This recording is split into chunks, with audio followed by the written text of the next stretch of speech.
The Late Night Alternative with Iain Lee on Talk Radio. We have ways of making you talk. Did you admit this on the radio? I wipe my dog's bums. Oh, gosh. I wipe my dog's bums. I wipe my dog's bums, alright? I wipe my dog's bums.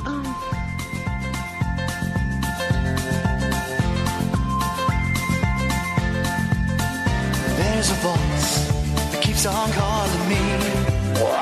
Down the road, it's where I'll always be. Hello? Every stop I make a new friend. Can't stay for long, just turn around and I'm gone again. Maybe tomorrow I'll wanna settle down. Until tomorrow I'll just keep moving on. Down this road that never seems to end. When new adventure lies just around the bend. So if you wanna join me for a while, just grab your hat, come travel light, that's hobo style. You're a fan. Maybe tomorrow I wanna settle down.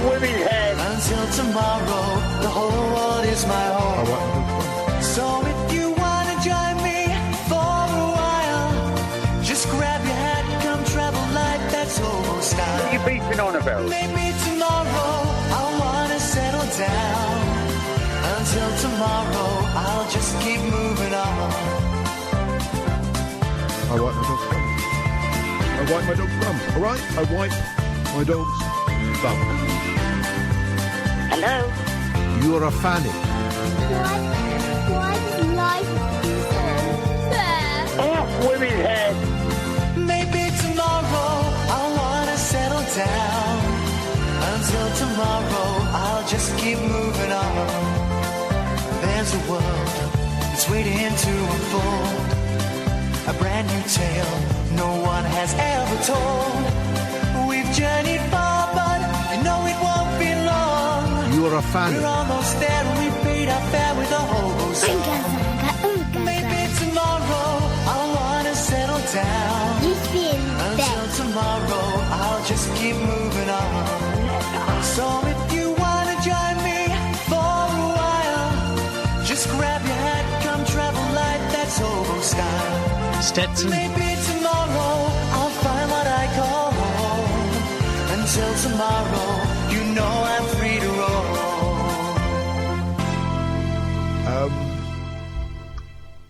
Did you admit this on the radio? I wipe my dog's bums. Dirty. Oh, gosh. I wipe my dog's bums. Dirty. I wipe my dog's bums, alright? I wipe my dog's bums. Dirty. That is the filth that replaced myself and Catherine when we were off yesterday. We took the night off. You were fed fake news yesterday. We weren't at the theatre. We were at a rock and roll concert. Went to see half of XTC. Hayley is not my producer. Cristo seemed to think she was. And people who wipe their dog's bottoms like Cristo Foofas, Cristo Foof, are dirty, depraved, sick, coprophilic, bestiality perverts. The worst kind of humans I can think of. That is disgusting. We're listening to that at the McDonald's drive-thru on the way back from Swindon. It's like 15, 20 minutes out of Swindon. Put me off my chips. Well, it didn't. Well, it could have. It could have. It could have. It didn't. Nearly put me off my chips. Well, no. Didn't even come close. It might have. But it could have done, because it was such a disgusting image. And also, it was a disgusting image on our radio show. You might as well just... Chrissy, you might as well just got your willy out and done a wee on my mum's breasts. That's how offensive.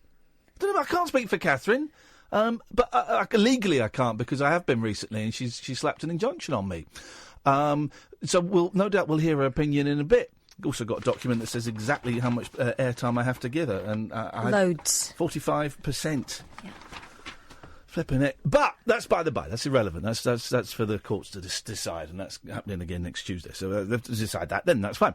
But I was disgusted. I was offended. Is this really the direction that Murdoch wants to take this ship? People accuse us of being lavatorial and infantile.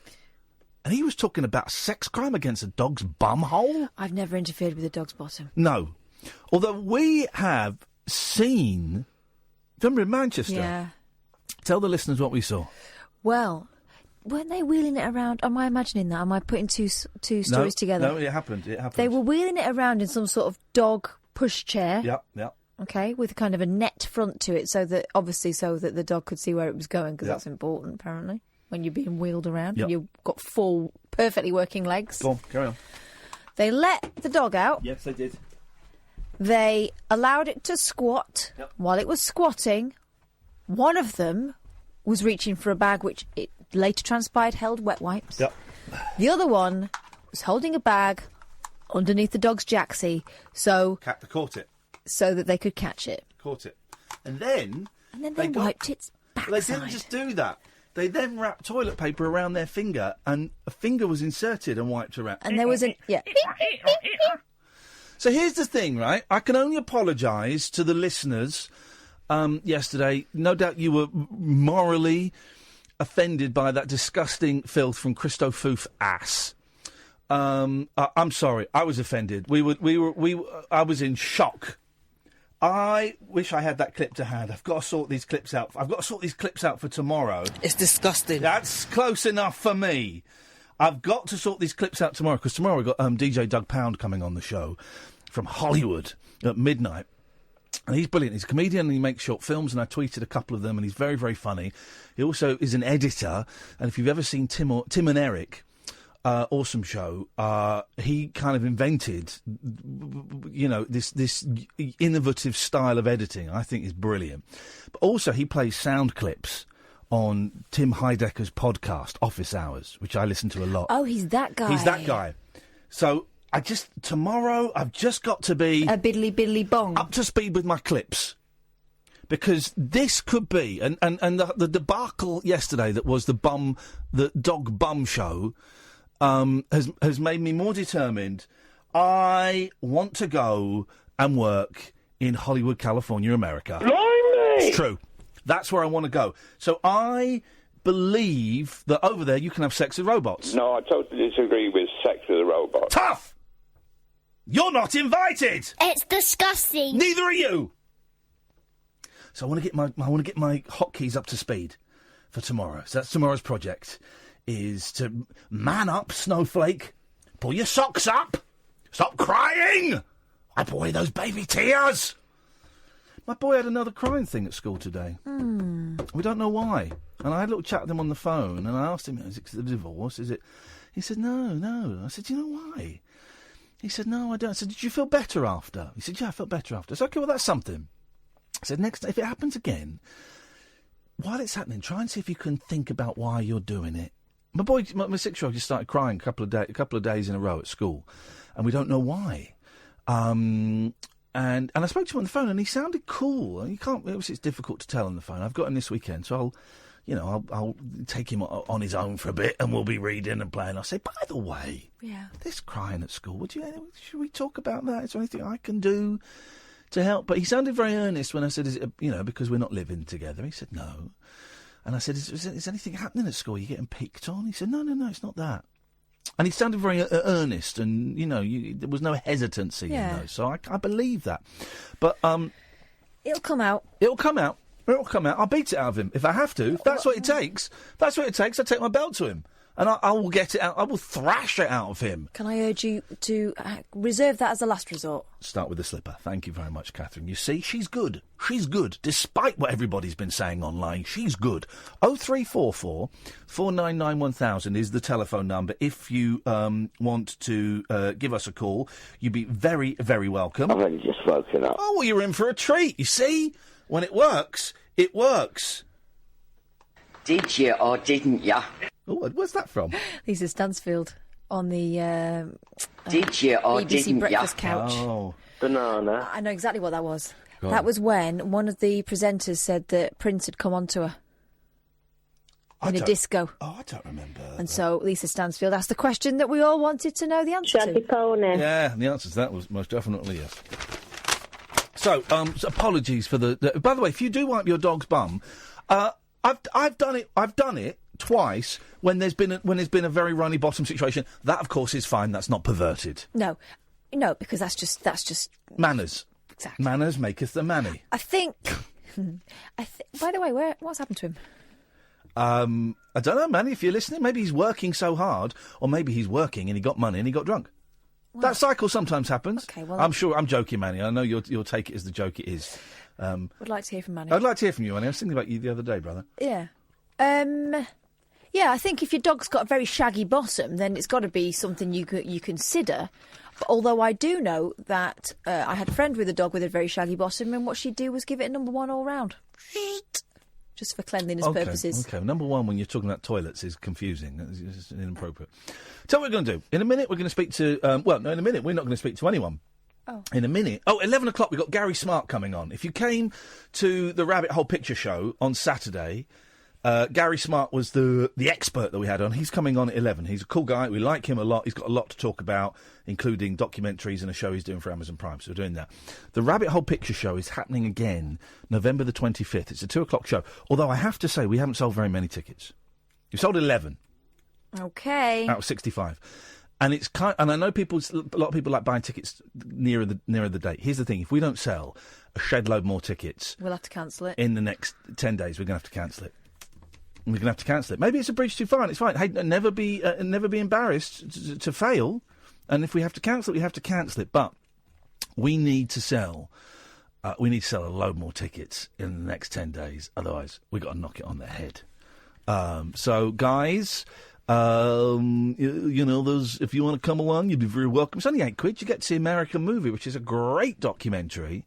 And it's left me scratching my head. Is it that people want kind of camp horror films like Fright Night? Is it that people just don't fancy coming to see a movie with us? That's fine. That's understandable. I dig that. So if you want tickets, if you go to iainlee.com/event, iainlee.com/event, you'll see all my live events there. Including the Rabbit Hole Picture Show in London on the 25th of November. It's 2 o'clock on a Sunday afternoon. It's £8. Get to hang out with us. We haven't got a guest yet, but I'm trying. If you want to come, can you buy the ticket sort of soon? Because if we ain't sold enough in 10 days, we're going to have to do the venue a favour and we're going to have to pull out because we need, they've cut us a great deal, but we need to have people there. We can't rock up with 15, 20. We can't even rock up with 30 people. That would not look great. So, just saying, guys. We're not going to talk to anyone. After this, Rainbow George is going to talk to Ken. Oh. That could be something. 0344 499 1000. Here they come. 0344 499 1000 is the phone number. This is the Late Night Alternative on Talk Radio with Iain Lee and Catherine Boyle. After hours amusement for anarchists, air hostesses and jet-lagged Antipodeans. Can I, Cobbers? Can I crash on your floor? The Late Night Alternative with Iain Lee on Talk Radio. 0344 499 1000 is the telephone number if you want to give us a call about anything you want. George, say hello to Ken. Hello, Ken. Ken, say hello to George. Away you go, gentlemen. And good evening to you, Ian, and to Catherine. Yes, it's a hello, Ian evening. So, on Halloween. And what were you calling in to talk to Ian about, Ken? I was calling to talk about the occult and Halloween and what's all involved in that situation, where it originates from. It originates from the Roman Catholic Church, George, from the Feast of All Saints. It's also called the Feast of All Souls. Right. This is a Roman Catholic supernatural feast day where supposedly lost souls are tramping throughout the world in their so-called place of purgatory, which of course is demonic. There's no such place in the Bible. I was wanting to talk about that to Ian if that had been okay. And talking about into the occult. Talking about the Bible, did you check on the things we spoke about last time? I did, yes. And you saw that every gospel contradicts the other? No, they don't contradict at all, George. What do you mean they don't contradict? Each gospel has a different inscription on the cross. Each gospel writer sees a different inscription on the cross. What happens to Jesus on the cross is different in each gospel. And no. So, sorry, I don't want to argue with you, George, but that is not true. See, in the Gospels, there are 4 different accounts from 4 different viewpoints of the life of Jesus.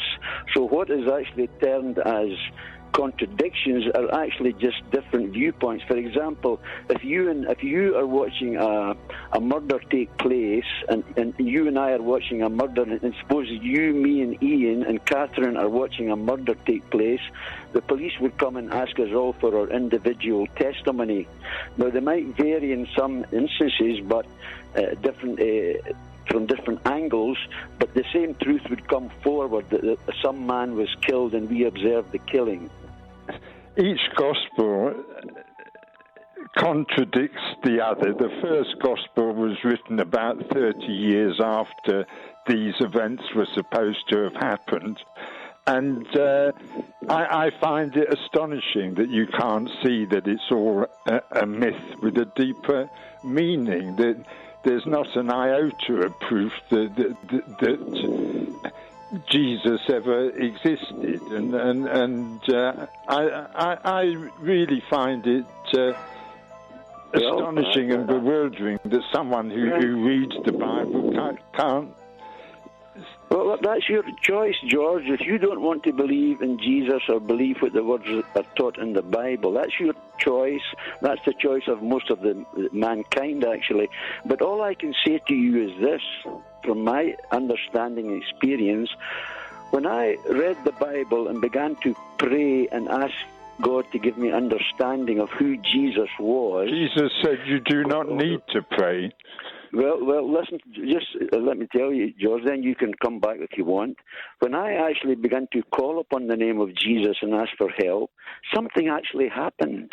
God gave me understanding and revelation and changed my life when I asked for forgiveness and trusted in Jesus. Are you aware...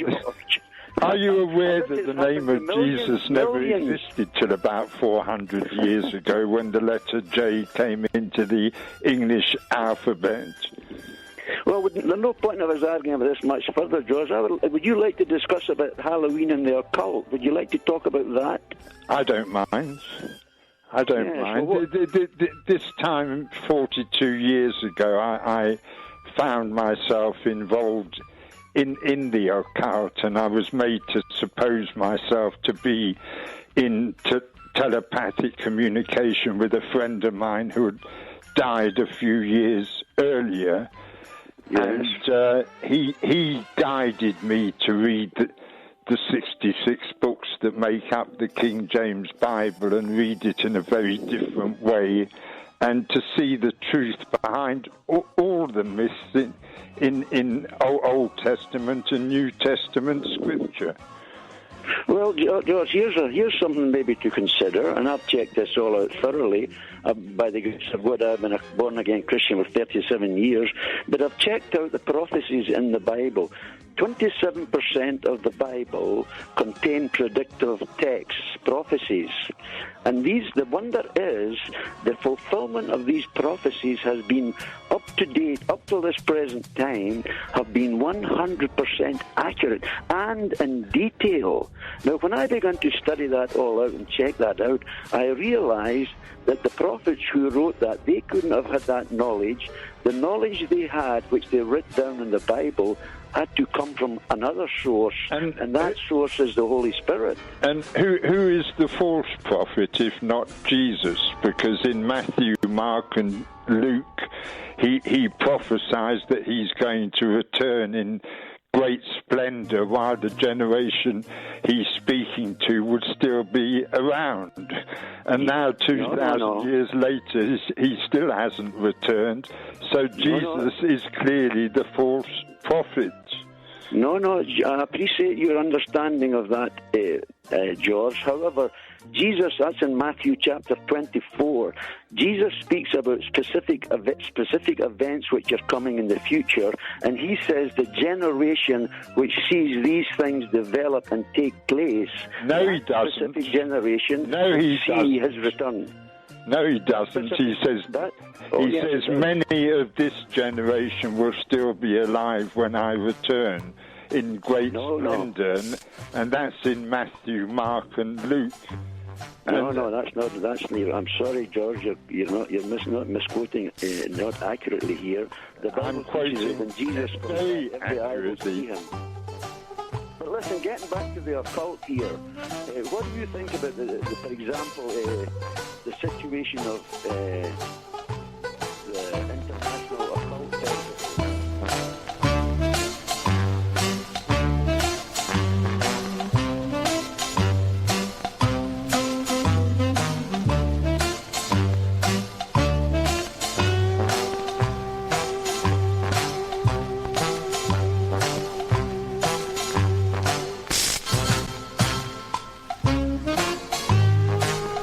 Oh, 0344 499 1000 is the telephone number. The Giggle Factory is open for business. Did your kids go trick-or-treating this evening, Catherine They Boyle? did. They went separately. For Oh. once, I was not involved at all. Yes. The youngest went to a party straight from school. Yeah. And the eldest went with her grandma and my sister's boys. And you're happy knowing that they'll be going to hell as a direct result of that? Oh, there's not just that they'll be going to hell for. They're terrible children. My boys went tonight. I didn't go. This is the thing of living away. I missed all that. And I broke my heart yesterday. My youngest said, "You going to come trick-or-treating with us?" Daddy can't come today. Daddy can't come. So, Can you not whip them round to Betty's on Saturday? I don't know. I've not seen Betty for a while. You probably could, She'd probably like I it. probably could. But, yeah, I feel a bit lousy about that. 0344 499 1000 is the telephone number. Good evening, Alistair. Evening, Kath. Hello. I hope your call isn't going to be as dull as it was to Cristo Foof ass last night.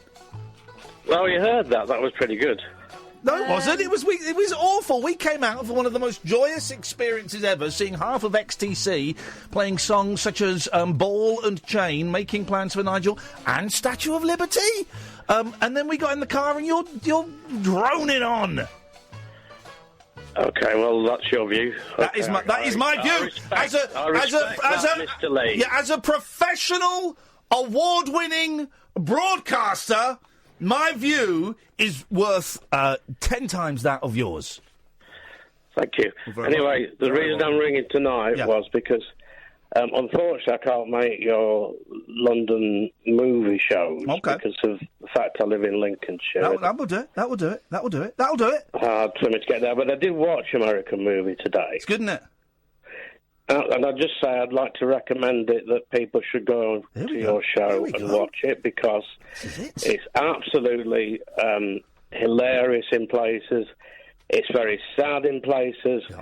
And altogether it provides an absolute roller coaster of fun and pathos. Oh, hey! Hey, film 2018 with Alistair. Now I feel bad that I had a go at you at the start, but Catherine told me to do it. I never. Catherine told me to do it. I never. You did, actually. In the car yesterday, you're going, "Here, Ian, I hope when he calls in next, you batter his ears and leave him a bloody stump." Bloodied stump, hey, Alistair. Chance will be a fine thing. Ooh! Can I just say as well that I enjoyed Judge Boyle's thing that she did with me last week. I think that she's a good judge. What did you do? What thing did you do? Did you flat him? Private. Okay, Alistair, that's private. But thank you very much indeed. She's a terrible judge, terrible human being, but a great friend. Yeah, and a girl got to make rent. Girl gotta pay. Speaking of making rent, you would have thought that Jennifer Lopez would have made enough rent by now, but it turns out that she hasn't. Have you seen the pictures of her? Yeah, I don't know if anyone noticed, but she doesn't appear to be wearing any drawers. Have you seen it, Sam? She's wearing like a sort of green sheet.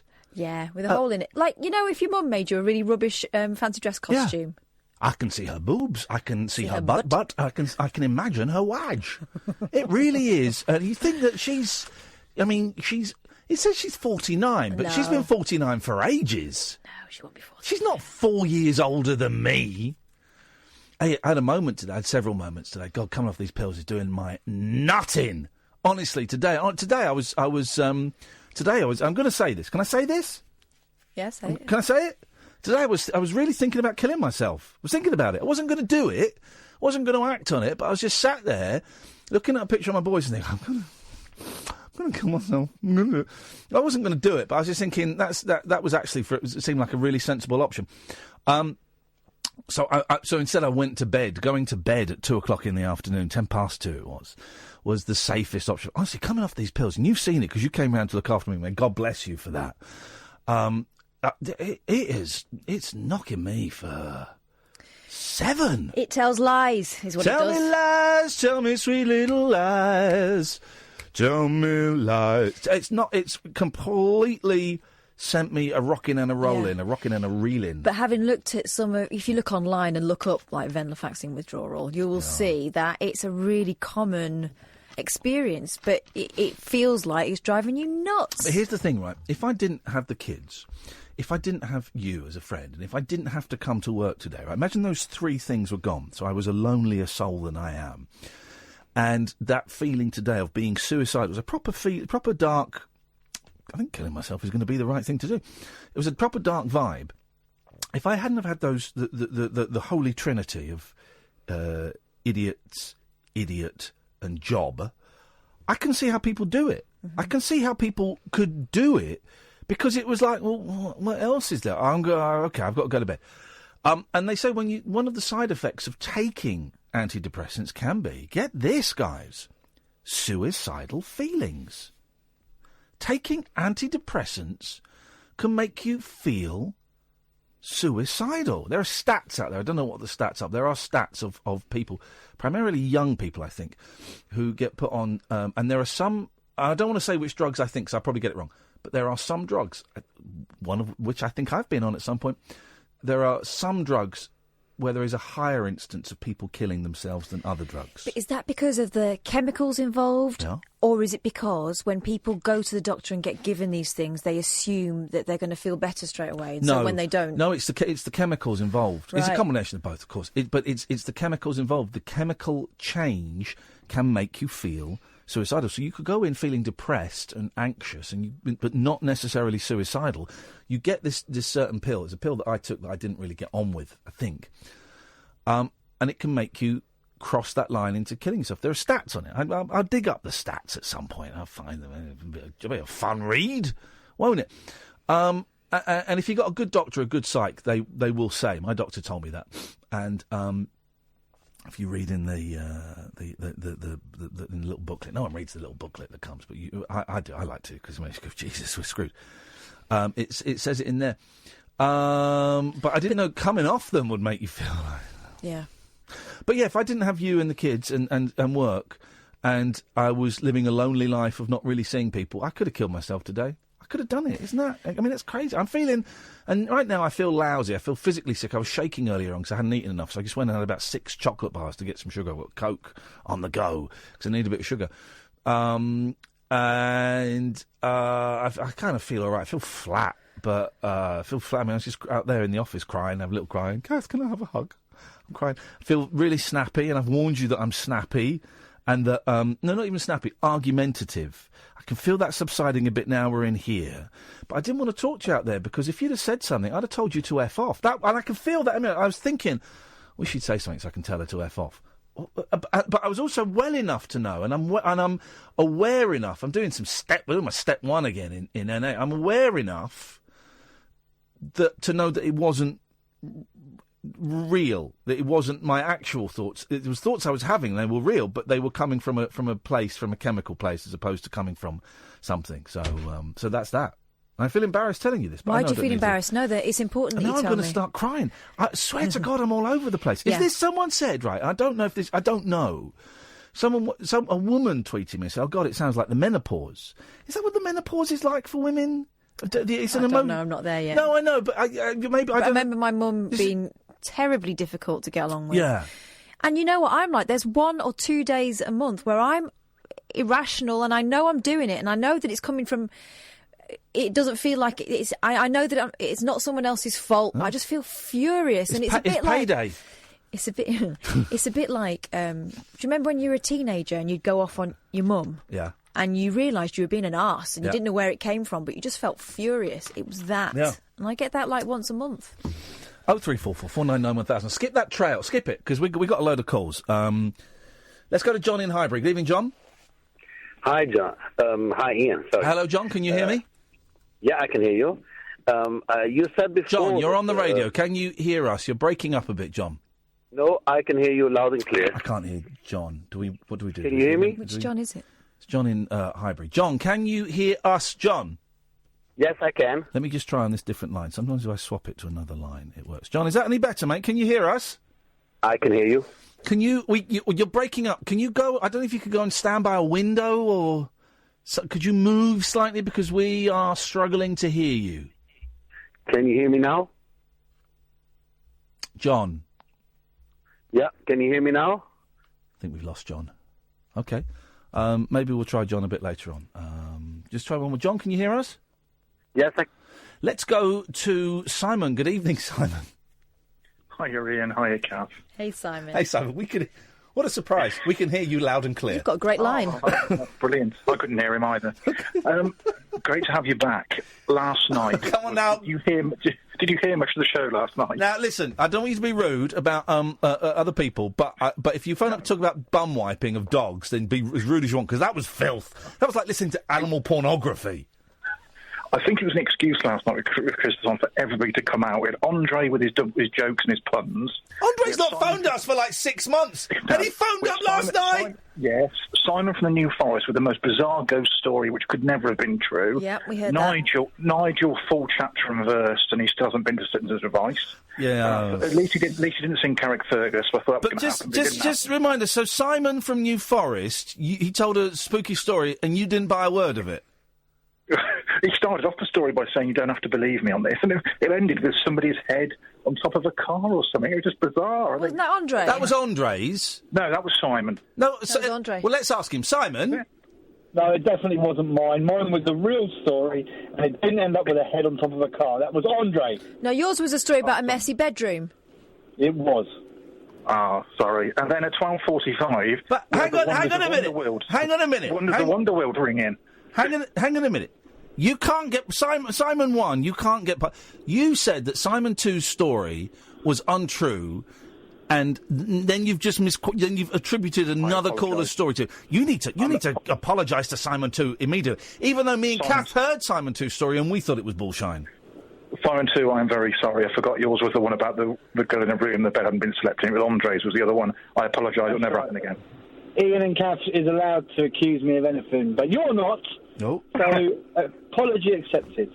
Don't do it again. And at 12:45, when I thought the show had peaked, we had the Wonder of Wonderworld at 12:45, and then it was just had enough. Well, let's not. Okay, when Mo rang in, okay. When Mo rang in, we missed Mo. Mo rang in at 10-1. Yeah. 10-1, and Cristo said he could come and work experience next week. Shut the front door. He's coming Monday about 10 to 10. Oh, flipping Brilliant. it. I'll give him Christo's mobile phone number. Yeah, exactly. That's what I'll do. Thank you, Simon 1. Good evening, Simon 2. He of the made-up ghost story. Yes, sir. Yeah, good evening. And Mo wants to bring some tissues in that case then, because I'm sure there's plenty of bums to be wiping. Oh, dear God. Can we just... That's outrageous. Yeah. What do you want? Now, look, just a quick one. Yep. And I'm coming from a place of peace and love. And, oh, God. There better not be a book coming up, because we're not in the mood. No. Here we go. Listen, all I want to say is, I've told you before, I'm a long-term depression sufferer and medication advocate and taker. And if you're feeling like that, Ian, yeah. I just want to get it out there. Yeah. Maybe you're doing it too quick, mate. Maybe I am, and that's crossed my mind. Maybe I am doing it too quick. But I said... Can I interject, as you just wanted to say something? No, well, okay, but do it. Okay, it's cool. Okay. It's cool. This is a conversation you should be having with a health professional, not with some bloke in a taxi. No. But I get what he's saying, and it has... Because when I've said I'm halving from 150 to 75, loads of people have gone, what? And I was surprised at the speed. I thought I'd be going down like 25 a pop or something. But it's not that worries me though, Ian. It's the next stage is to zero so quick. Well, here's the thing. I emailed my doctor today and I wrote him a long list of how I was feeling. And I may not have said I was feeling suicidal, and I will send him another little email because I wrote it before I got there. But I've also asked for a prescription for more of the same dosage so that I can taper off. If I do decide to stop in a week, I can taper off a little bit. So I'll have one day where I don't, one day when I do, one day when I don't, one day when I do, a couple of days when I don't, one day when I do. So it just takes a little more of a comfortable tapering off. Your point is taken, and it is appreciated. And we'll see what happens. But I think this is something I really want to do. I really, really want to do this. I really want to do this, and I have a good support network around me. And there's nothing wrong with that. That's absolutely fine. That's the difference between yourself and myself. As far as I'm concerned, I'm quite happy to be on mine forever. Yep. But if you want to come off, that's absolutely down to you. And I would never Simon, try and speak. Can I tell you something? Can I tell you something? Yes, mate. I can ejaculate now. I'd like to see that. I'll film it for you if you want to send it. I can ejaculate. Do you know what I mean? And that, to me, that's something That's something worth fighting for. Well, yeah. Yeah? Well, look, Yeah? I'm only speaking out of concern and just stating the obvious, I know, but just wanted to put it out there. All right, thank you very much indeed, Simon. It's appreciated. We've got a load of calls and we've got a guest at 11, so we're going to get through these. Jerry, David, Tony, Susan, Gary, John, 0344 499 1000. This is Talk Radio. Dead of Night discourse for disco queens, I'm related to Jedward and Dolly Parton. dairy farmers, Aye. and distant fathers. Yeah, whatever. The Late Night Alternative with Iain Lee. Doing lots of things that we don't know about, we can't control. On Talk Radio. Yes, great. Chris is listening, and we may only be listening for a minute because Chris has just had a baby. Congratulations. And I've seen the pictures. What a stunning baby. She's a beautiful What a little cool girl. name. I think the name's out in the public domain. I think they tweeted. Yeah, Did they tweet it? they did. A Hilda. What a great name.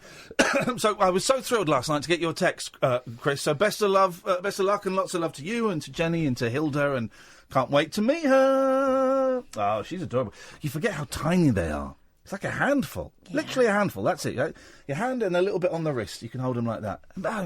Incredible. Best of luck. I bet you're set for an adventure. We've got a load of calls. We've got a guest at 11. Let's go to John. Good evening, John. Can you hear us now, John? Yes, I can hear you. Can you hear me?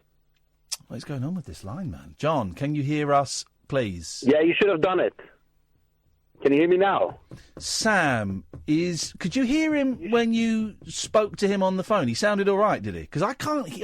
It keeps going in and come out. on, just do it.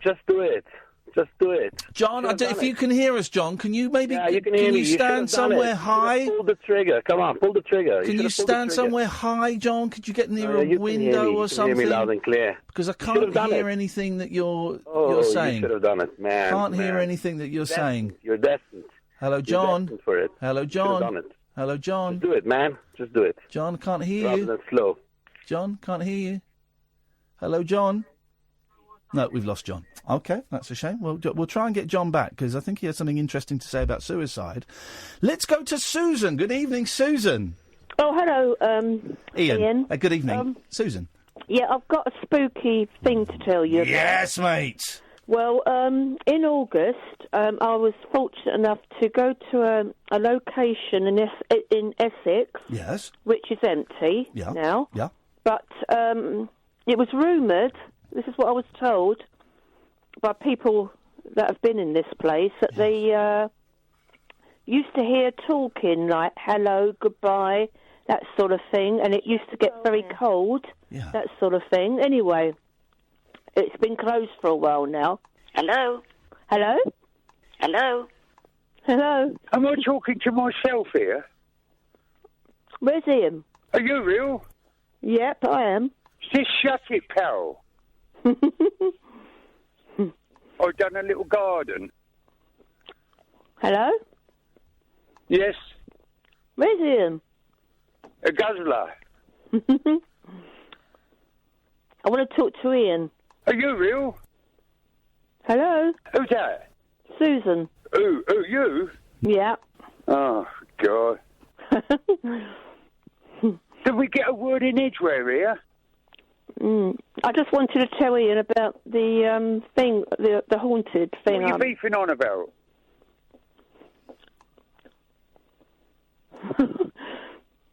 Oh, God. Yeah, I know it is now.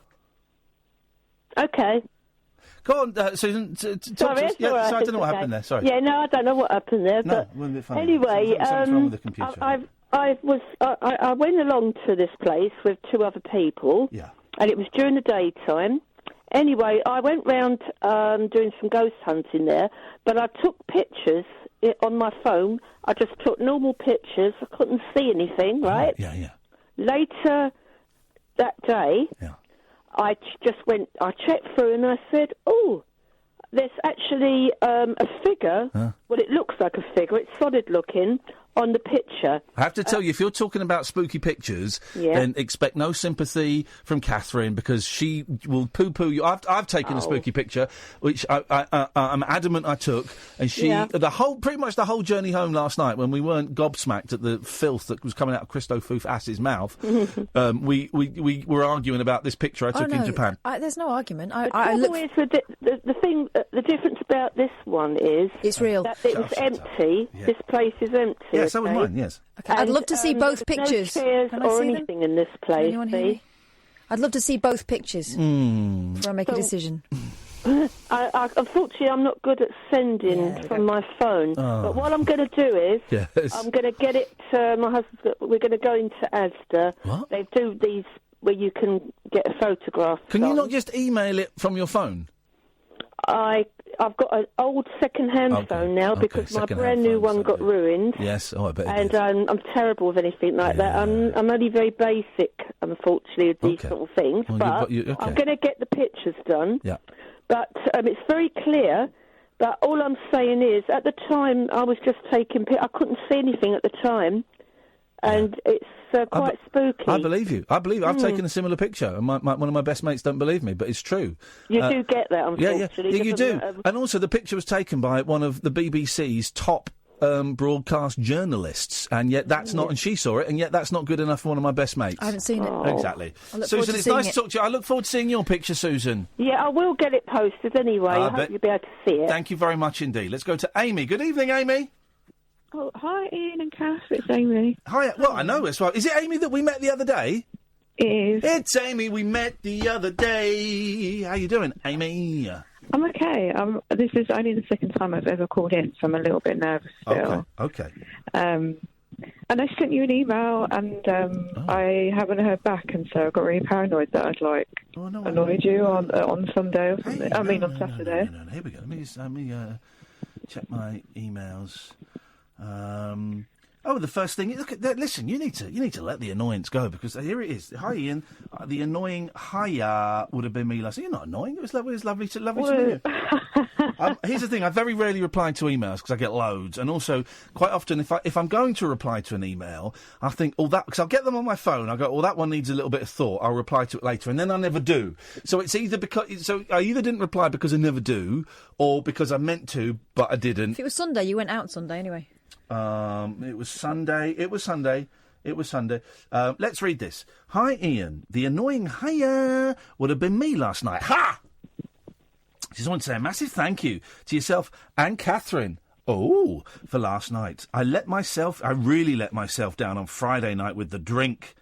Oh yes, mate. You were hungover. Oh my God, it was so bad. You are broken Britain. What, you're 25 years old, rolling all over the place, drunk, embarrassing yourself. I fell into a bag of rubble.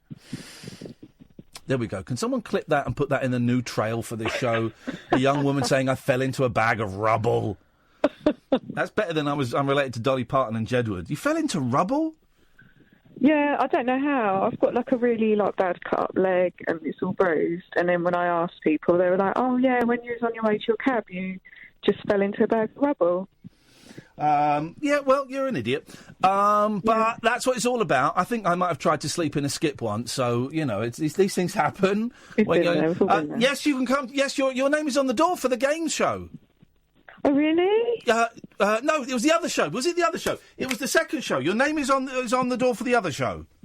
For the Rabbit Hole? The Rabbit Hole at 6 o'clock on the 9th of December. Amazing. Yeah. So I'll book for the Do it. game. Do it. And don't get drunk the night before, please. Okay? I'm absolutely, no, honestly, I don't think I'm going to drink ever again. Oh, yeah, okay. Talk to us in a week. Kath is 25 years older than you. Catherine, do you want to speak to this young woman and share some life experience? I remember with her? thinking that about 2 weeks ago, but I'm pretty much back to tournament standard again now. It happens. It happens. Okay. What she's saying is, Amy, if you haven't got a beer in your hand now, go and find one, neck it, get back on that horse. I've got work tomorrow, behave. Get drunk. No, and stay clear of bags of rubble. Amy, I've got to move on because we've got loads of calls. It's always a pleasure to talk to you. Thank you very much indeed. Let's go to David. Good evening, David. Hello, David. Hello. Hiya. Hello, David. Right, the Thunderclaps and David Babcock arrived. Sorry? Of that Halloween special. Oh, it's David Babcock. Okay, well, right here. Okay, first of all, you on speakerphone, David? No, I was. I'm not on it anymore. Okay. Remind me, what's your connection with Halloween? I am the UK's second leading paranormal investigator. He's a ghost hunter. That's it. Yes. Okay. Yes. Well, here's the thing. We're going to have a proper guest on at 11 o'clock. Right. So maybe you could call us at 11:30. I would be quite happy to. I've got a lot of spooky tales to tell. Right, are they? Right, okay. In the next 35 minutes, maybe you could go through them and really, really, really think about whether myself, my on-air partner, Catherine Boyle, and my listeners would want to hear your stories. Because, Kath, if I remember correctly, a lot of David Babcock's stories have been utter shite. Mm-hmm. No. Mm-hmm. Okay, well, why don't you have a listen to yourself, reading them out loud, maybe in the next few minutes, and think, what would Kath say? And if it's an expletive, put a line through it. Yeah. I will go through them with a fine tooth comb. OK, David, will you do that? We'll speak to you later on, hopefully, unless we get shut down. Thanks for calling. Bye-bye. What an idiot that guy is. I mean, jeez. Every time. No, I'm not an idiot. He's still there. Oh, he's gone. Sorry, I thought I cut him off. Let's go to Jerry. Evening, Jerry. Hello. We haven't got much time, I'm afraid, Jerry, so what have you got for us? There's an interview on YouTube with Mickey Cancer, the monkeys. Yeah. The monkeys, Mike Nesmith has he cancelled the tube because he had to have a quadruple bypass. I think you'll find it really interesting. Something for on last night. There's an interview with Mickey Dolenz from the Monkeys talking about what? Mickey Dolenz. Why they cancelled the TV show? No, why he cancelled the tour. Oh, OK. Mike Nesmith had quadruple heart bypass. Yeah, it's all if you got them things on it for last. Very interesting. Yeah, well. Throat cancer. Who's got throat cancer? Peter Talk. Oh, yeah, but Peter Talk's. Yeah, so I don't think there's much more to go there. Mickey Leaks, man. Mickey Leaks on the interview. Yeah. He's taken just have like Studio 10 for us. Okay, all right. I'm gonna cut you off. Goodbye. Just I want to rattle through some of these calls because we've got to go to the news. Then we've got our friend Gary's coming on. So let's go to Tony. Good evening, Tony. Hello, mate. Can you hear me? Yeah, yes, I can hear you, Tony. Oh, fantastic. Hi, mate. I know you finish at 11 and you're going to put someone else on. Is this Ant from Ant and Dec? What? Is this Ant? No, because I've got something amazing to tell you, but... Go on, then. Obviously, it's going to take a while. What? I don't know, is it? Yes, because what you were saying before is, you know, how you feel. I feel the same way because, basically, I used to be a squaddy and I got hurt and stuff, so anyway, all that rubbish. But basically, I know exactly how you feel. Yeah. Basically, mate, it's not that bad, you know, because you've got it better than a lot of people. That don't work, though. That doesn't work. You've got it better than a lot of people doesn't work. No, I'm not saying that kind of way. It's because, I mean... It's coming across in that kind of way. It doesn't work. You say... I'm really sorry. No. But I'm just saying that But when people say, you've got, you know, there are starving people in Africa and at least you've got a good job and beautiful kids. It doesn't work like that. It doesn't... You wouldn't say that to someone with cancer, would you? I know what you're saying. Because, I mean... sorry. That's all right. I'm not falling out with you. I'm just pointing out. Can I call back later? Call back after 11:30. Like my thoughts and Get your thoughts sorted out, Tony. Put the bottle down. This is Talk Radio. The Late Night Alternative with Iain Lee on Talk Radio. We have ways of making you talk. Well, I'm not the kind to kiss and tell, but I've been seen with Farrah. I've never been with anything less than a 9. So fine, I've been on fire with Sally Field, gone fast with a girl named Bo, but somehow they just don't end up as mine. It's a death-defying life I lead. I take my chances. I die for living in the movies and TV.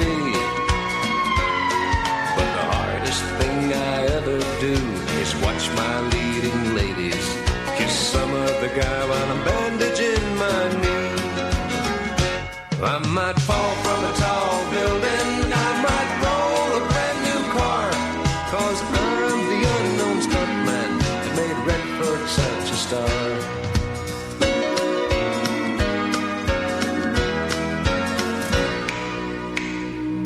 I've never spent much time in school, but I taught ladies plenty. It's true, I hire my body out for pay. Hey, hey, I've gotten burned over Cheryl Teague's, blown up for Raquel Welch. But when I wind up in the hay, it's only hay. Hey, hey, I might jump an open drawbridge or Tarzan from a vine, 'cause I'm the unknown stuntman that makes Eastwood look so fine.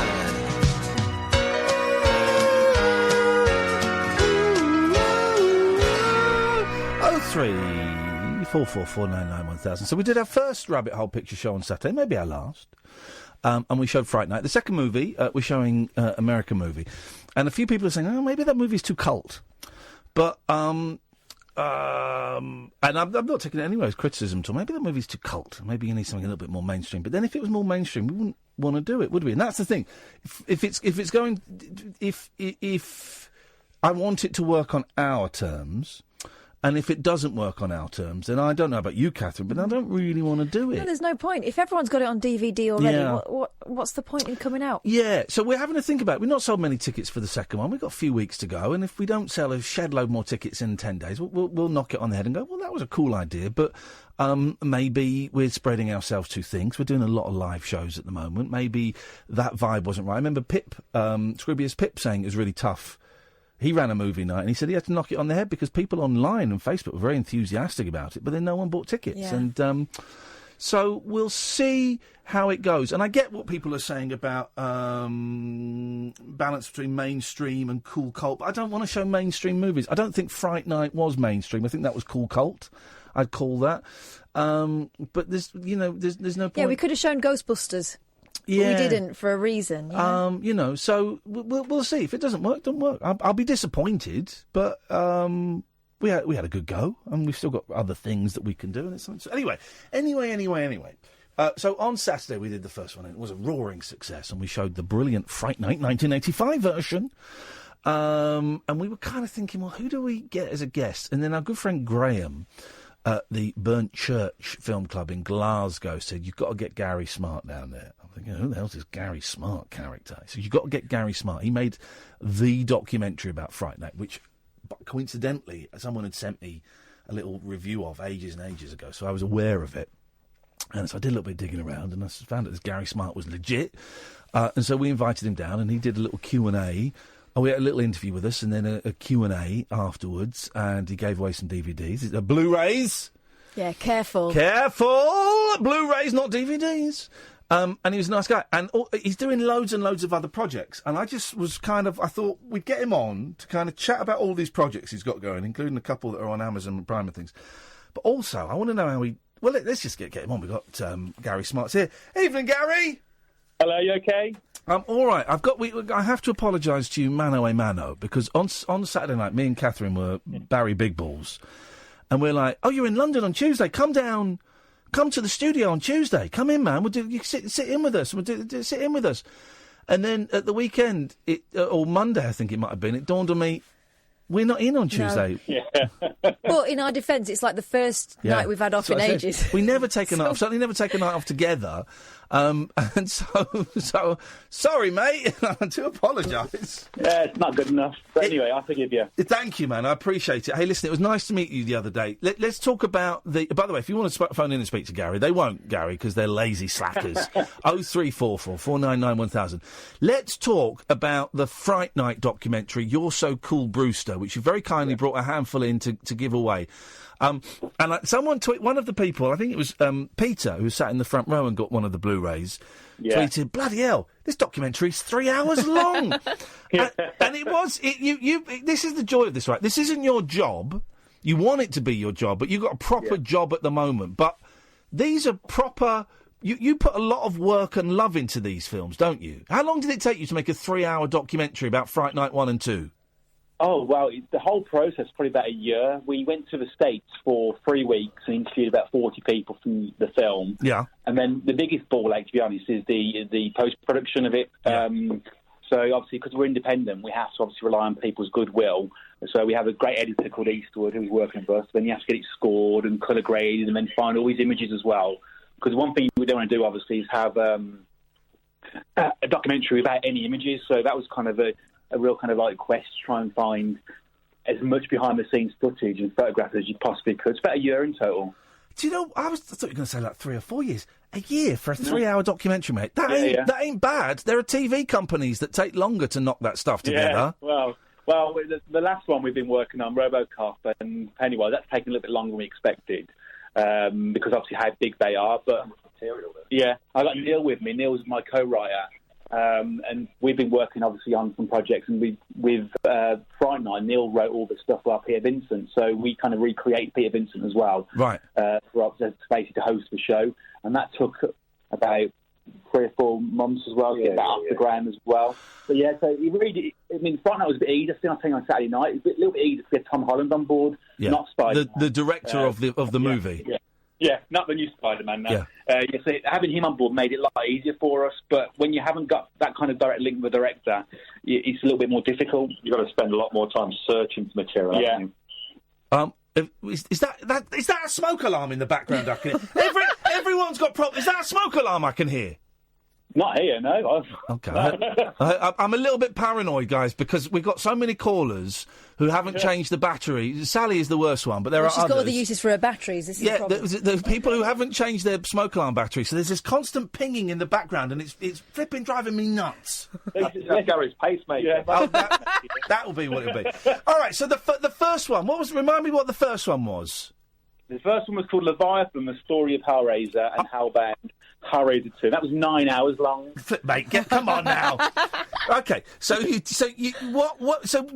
you working in a school when you started on that one? What were you doing when you started on that? Yeah, working in a school. Yeah, I've been working in education for about 18 years. So what was the conversation where you went, you know what, this is I want to make a 9-hour documentary on Hellraiser. Did you have any background in filmmaking at all, or were you just completely learning from scratch?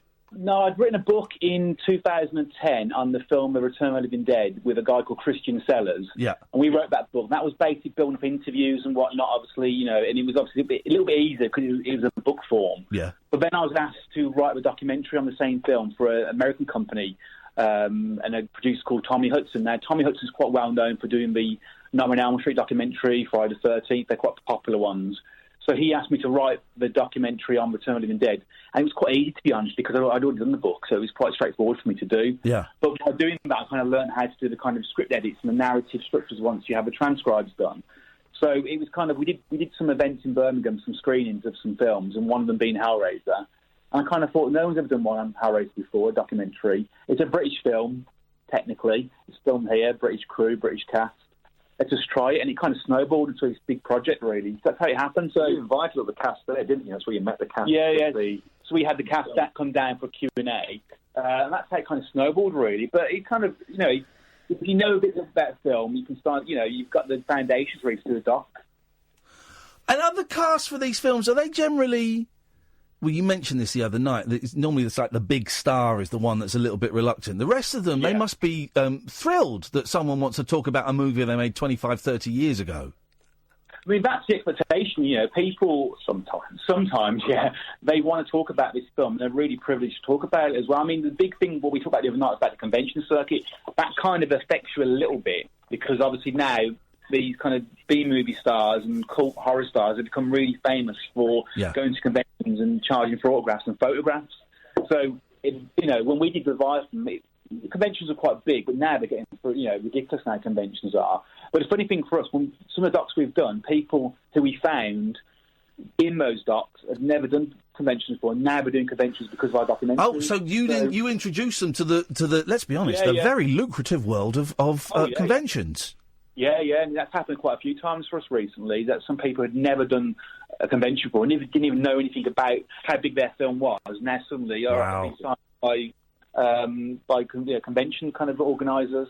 And how do you get... Because obviously a lot of these... Well, Hellraiser maybe not so much, but a lot of these films, the documentaries, you've got to fly to America, you've got to go and interview people over there. That ain't cheap. Getting, taking even a tiny camera crew over to the States and travelling around, that's expensive. So how do you fund all of it? So Leviathan was kind of funded, self-funded, the first part was, because it was filmed in the UK. Yeah. The first part of Leviathan was. So the first 30 interviews in that were UK-based, and we kind of got... Our production coordinator, Adam Evans, kind of got us a deal with a hotel. We got it for free, and we had a conference room. We got people down on trains. It's still money, but it was, it wasn't overly expensive. When we had to go to the States then to go and film the latter part of it, so we had to go to Kickstarter, and we had quite a nice little Kickstarter for Leviathan. And then with Fright Night, we did a Kickstarter, but we also used the profits from Leviathan, so it's kind of rolled over a little bit. So we do we have to use the profits from one project to fund the next, but also have to back it up with a Kickstarter as well. Yeah. Which, in itself is a bit of a pain. Sometimes Kickstarters are, and they're kind of hit and miss, and a stressful kind of 30 days when you're trying to raise money for something. Yeah, because I've never done the Kickstarter, and you've just got to. Is it? Why is it horrible? Yeah. It's just stressful, to be honest, because you kind of it's become a pre-sale years ago on Kickstarter. You could do one, and people would fund £100,000 to make it the world's biggest omelette, and people wanted to do it because they wanted just to be part of something. Yeah. Fortunately, now Kickstarter has become a pre-sale, so basically you're pre-selling your project. Right. So, that limits you a little bit as well. Well, then you've got also 20,000 people emailing every day to say, "Where's my project? Where's my DVD and my poster and my book and my photos and all of that?" And that kind of happened with us on RoboDoc, because we interviewed 100 people for RoboCop 1, 2, and 3, and that project really got massive, and now it's split into two parts, and it's we're working our backsides off to get it done with our editors, but people are still going, you did say it's going to be out last year, why is it not out? I want my £25 Blu-ray. And you're thinking, well, this is a £60,000 project, which we put, we're not getting paid for, and we're really trying. So it's quite stressful, to be honest. It's rewarding as well. Having fans back you and be part of it is amazing. You get some fantastic people who come back next project and the next project. But about 30 days waiting when you're going, okay, we're about 10% of our target. Oh no, we're 12%, and then there's like a big gap of nothing, and then suddenly the last few days you start getting up to 100%. Then I know what you like. Listen, I run a really tiny record label, and we do some monkey stuff, and we've done a couple of other bits and pieces, and nothing on the scale of what you're doing. We're getting a few grand per record, and we do the same thing. Me and my mate Glenn, we don't take a penny out of it.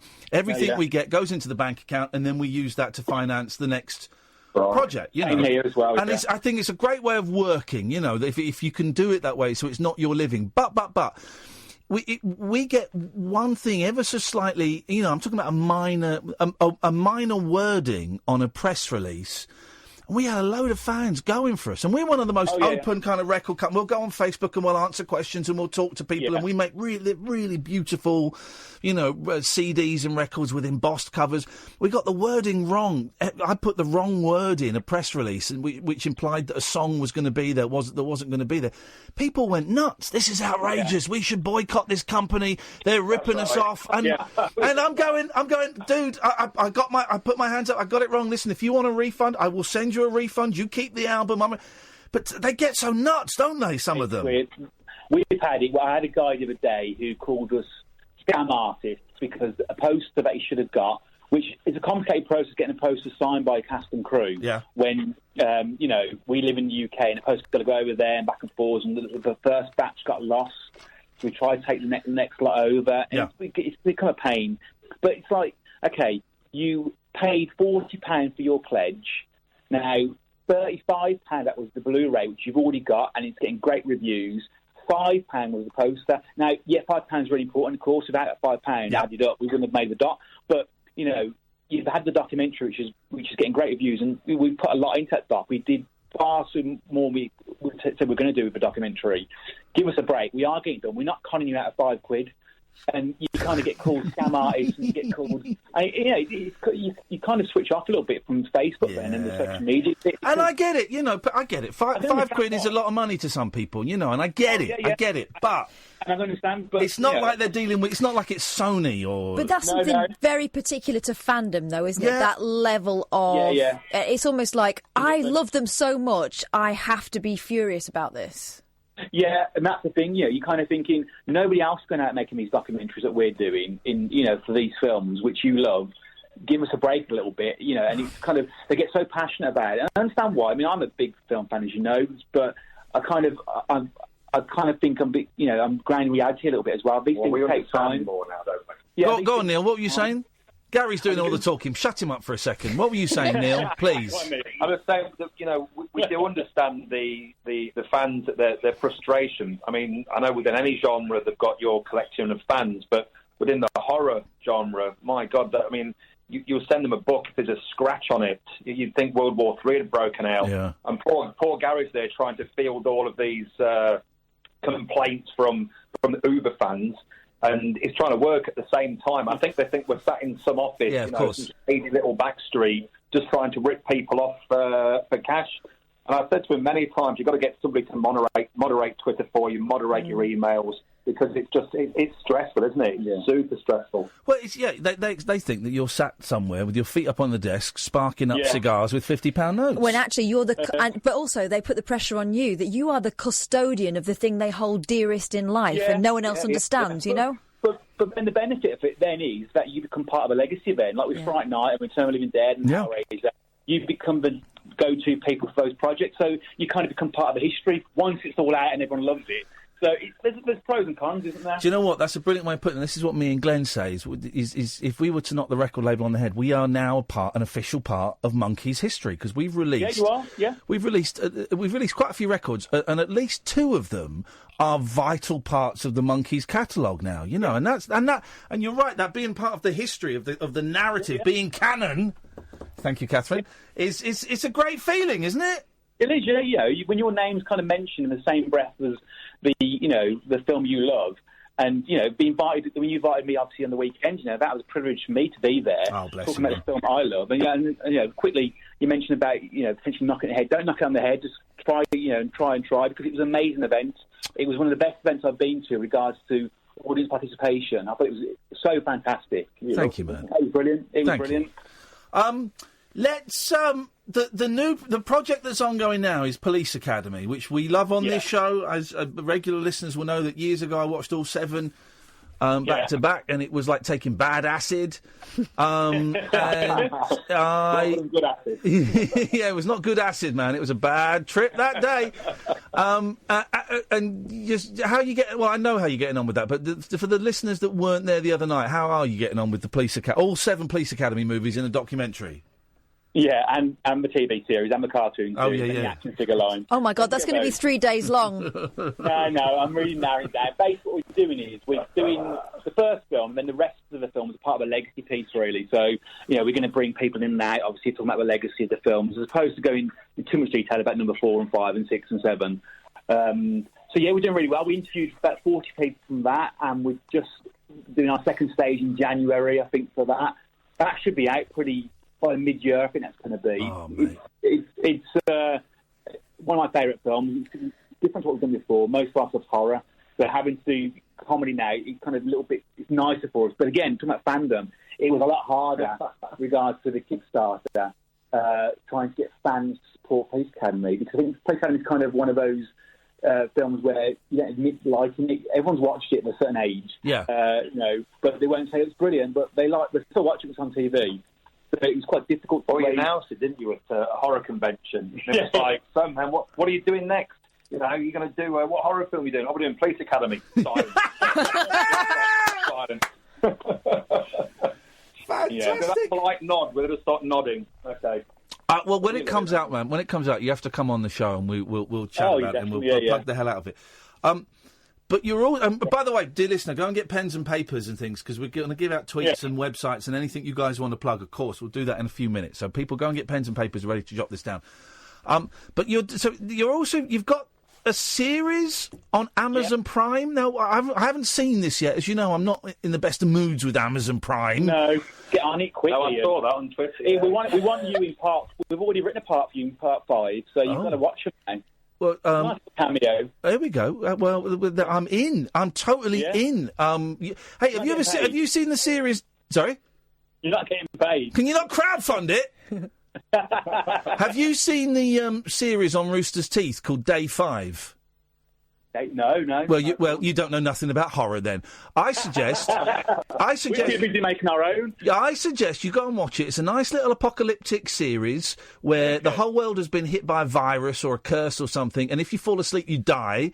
And it's set on day 5 after it goes off. It's a great series. You'll watch it. You'll love it. And here's the thing: me and Catherine, we're going to have a cameo in that, and that's American. You say that, but they've gone quite quiet on us, haven't Josh they? has gone very, very quiet, actually, yes. I need to chase... Forget about them. Keep British. Keep British. Listen, man, you want us? We're in, of course we are. But so tell us about that. So if you're subscribed to Amazon Prime and you've got all your movies... and hey, by the way, let me tell you something, Gary. Kath was subscribed to Amazon Prime for like about 3 years just to get the next day delivery. And I said, what programmes do you watch on there? Huh? She didn't know for about three years. I'm not the only one. I've spoken to other people who were exactly the same. I think it's worth it for the delivery alone. She didn't know that you've got movies. And by the way, can I just say, Catherine, you can subscribe to my Twitch TV channel with your Amazon Prime membership. All right. Doesn't cost you a penny. And even so. Wow. So tell us about this, please, Gary and Neil. Go on, Neil, you do. Come on, Neil. This is it, Neil. Here we go. A big moment. Yeah, well, Gary had been to one of the festivals, watching movies, and he came back chuntering and grumbling. We were sat in the office at work, and he was saying, you know what, we can do better than this. We let's get our heads together. We came up with the idea for the offer, which is episode 1. It was supposed to be a 10-15 minute short. Yeah. And Gary had written sort of a synopsis of the script for the offer, gave it to me, and I think about 400 pages later. And for those who don't know, a page is roughly a minute of on-screen thing. Okay, right, yeah. So, and then we got together again, and it was chop this, chop that. Adam got involved, our producer and director as well. And in the end, we ended up with about 45 pages. Yeah. Then we contacted Ken Cranham, and he was happy to get involved, and Simon from Hellraiser 2, and Nick Vince and Barbie. And then we were thinking, well, we need someone to play Bishop, who's sort of a real brash failed car salesman. Yeah. And I sent him an image, and he sent an image, and they crossed in the ether, and we both ended up with Bruce Jones, of Les Battersby fame from Coronation Street. Fantastic. Yeah, he's brilliant. He's fantastic. Have you written the line in Bleeding L. Janice? I interviewed Bruce years ago, man. What a lovely bloke. He's to be honest, he's an underrated actor as well. Yeah. We'll try episode 1. I mean, episode 2, which we just had a preview last night of it in London. It's been nominated for he's playing a child molesting ghost. Flipping heck. It's a comedy. Jesus. It's not a comedy. No. Yeah. So episode 1 and 2's out, and episode 2 is kind of a little bit darker. We're looking into. Well, it's very dark. We're looking into obviously, what goes on behind closed doors, with families and whatnot. I mean, a horror sscenario. So we do try and sort of bring the true horror. You get your slasher films, and there's a great market for it. Your Michael Myers and co. But we do want to do something that sort of concentrates on where true horror lies. Yeah. And people live in horror stories, real horror stories, every day. Whether it's mental health, domestic violence, or child abuse of any sort. And, I mean, that's the real horror of it, isn't it? And the backdrop is ghosts and ghouls and whatever, but the true story is family relationships. So what is the name of this series again? Remind me. The Dark Ditties. Dark Ditties presents. The Dark Ditties presents, and this is on Amazon Prime. Are both the first 2 episodes up now? Yeah, 1 and 2 are up. Episode 3 should be up by end of November. Okay, so if anyone's got an Amazon Prime subscription and they go on The Dark Ditties and they can find it and they can watch it. Yeah. Do you get stats from Amazon Prime? Do they tell you how well it's doing? Yeah, they tell it. I mean, at the moment it's getting about 20,000 views it's had. Aye, that's not bad, is it? No, it's not bad at all. No, we got a big kind of following in America. It seems kind of like British humour.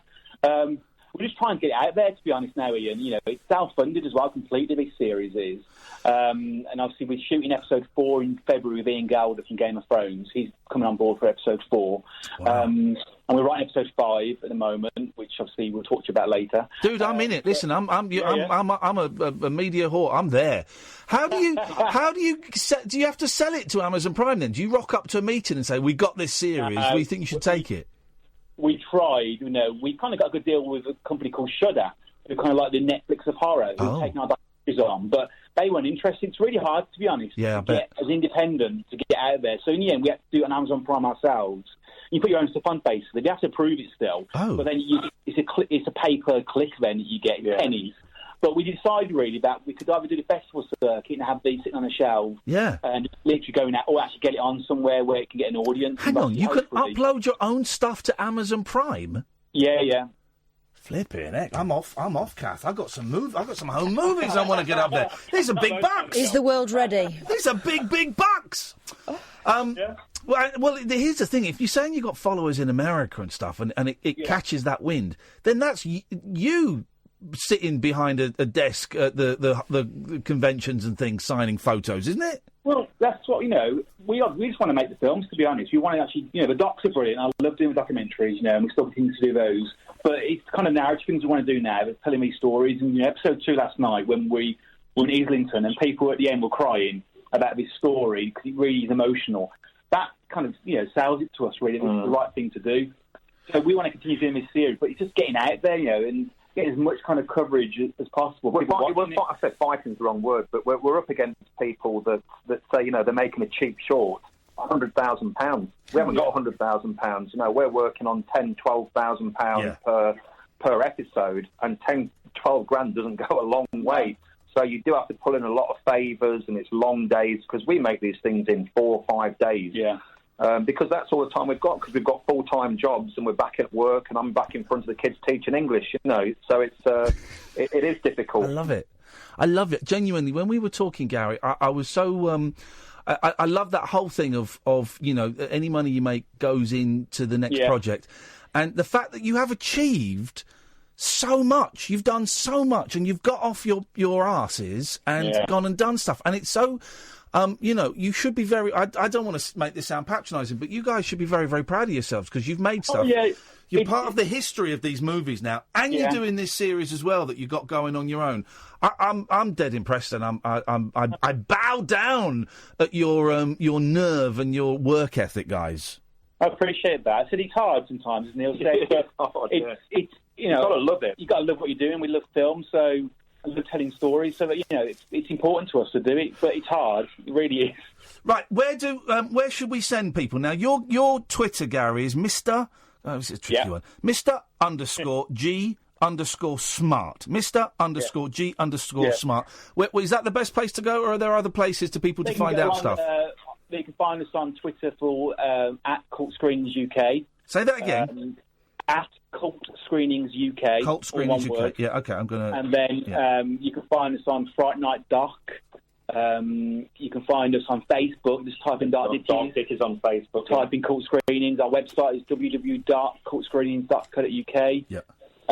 We've got quite RoboDoc pages out there. You can find us pretty easy if you look for us. Just Google. You can find. Google. There's the thing. Yeah. There's the thing, right? And that's the correct answer to everything. How do we find you? There's Google. Oh yeah. Okay. And that is it, isn't it? It's Google. People are lazy though. They want to be directed and herded like the sheeple they are. Neil, nice to talk to you, man. Gary, so nice to talk to you again. Anytime you guys want to come on and give us an update or give us a little plug, give us a call. Next time you're in London one night, come into the studio. We'd love to have you in. Yeah. And keep on going with the shows as well. Make sure you stick at it as well. Thank you, man. I appreciate that. The screenings, it was brilliant. Thank Really you, was. man. Gary, nice to talk to you. Neil, nice to meet you, mate. We'll speak again soon. Thank you very much Thanks, indeed. guys. Aren't they nice? I was so impressed with that whole doing it themselves because it's like proper professional. Yeah, and it's not like a home movie. These guys are good. And I find them really inspiring because they just get on and do it. Yeah, you know? Inspiring. I'm going to tweet out a couple of these links and things. So, if you, dear listener, want to follow them, you're welcome to.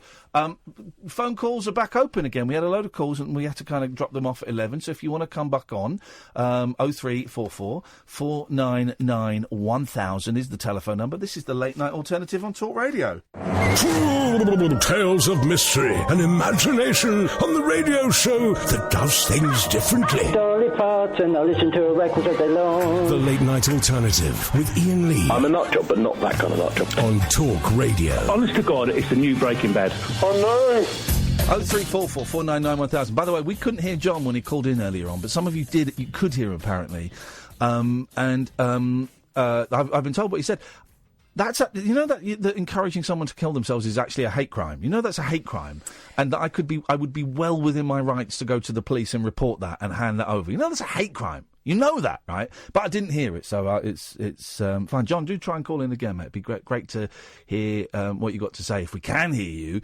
Although, if you are phoning up just to encourage someone who's suicidal to kill themselves, maybe you wanna talk to the man in the mirror. Oh yeah, about you being a massive bellend. Oh yeah. Hey, listen, man. We know you're a misogynistic, violent thug that supports, people in wheelchairs being blown up and babies being killed. We know that. We know that from past conversations. But just have a think, man. Just have a think. If you're telling someone who's suicidal it's their destiny to kill themselves and they should shoot themselves, just have a little think. Just have a little think about where that puts you in the great scheme of things, right? And it kind of puts you on the sole of my shoe in terms of your humanity and how much respect people have for you. No one liked it, John. No one liked it. No one thought you came over funny or clever or witty. No one did. I didn't hear it, but it's a new low even for you. It is a pretty low thing. Why don't you go? Hey, I've got an idea, John. If you call in again, I'll give you the number of a cancer ward, and you can phone up the cancer victim. Say, "Go on, die, it's in your destiny. Go on, wither away." That's what you're doing, man. And was that just because you were angry because you couldn't be heard properly? Because get a decent phone. A little bit odd. Get a decent phone. Anyway, spent too much time on that sort of person. Yeah. I think it was you, Chris. Think it was you. Let's go to Amanda. Hi. Hi, Amanda. Hi, Catherine Ian. Amanda. Here's what we're going to do. Do you remember? Yeah. Right, okay, so I'm going to come in and you right, pretend my name is Mr. Lee, okay? Okay.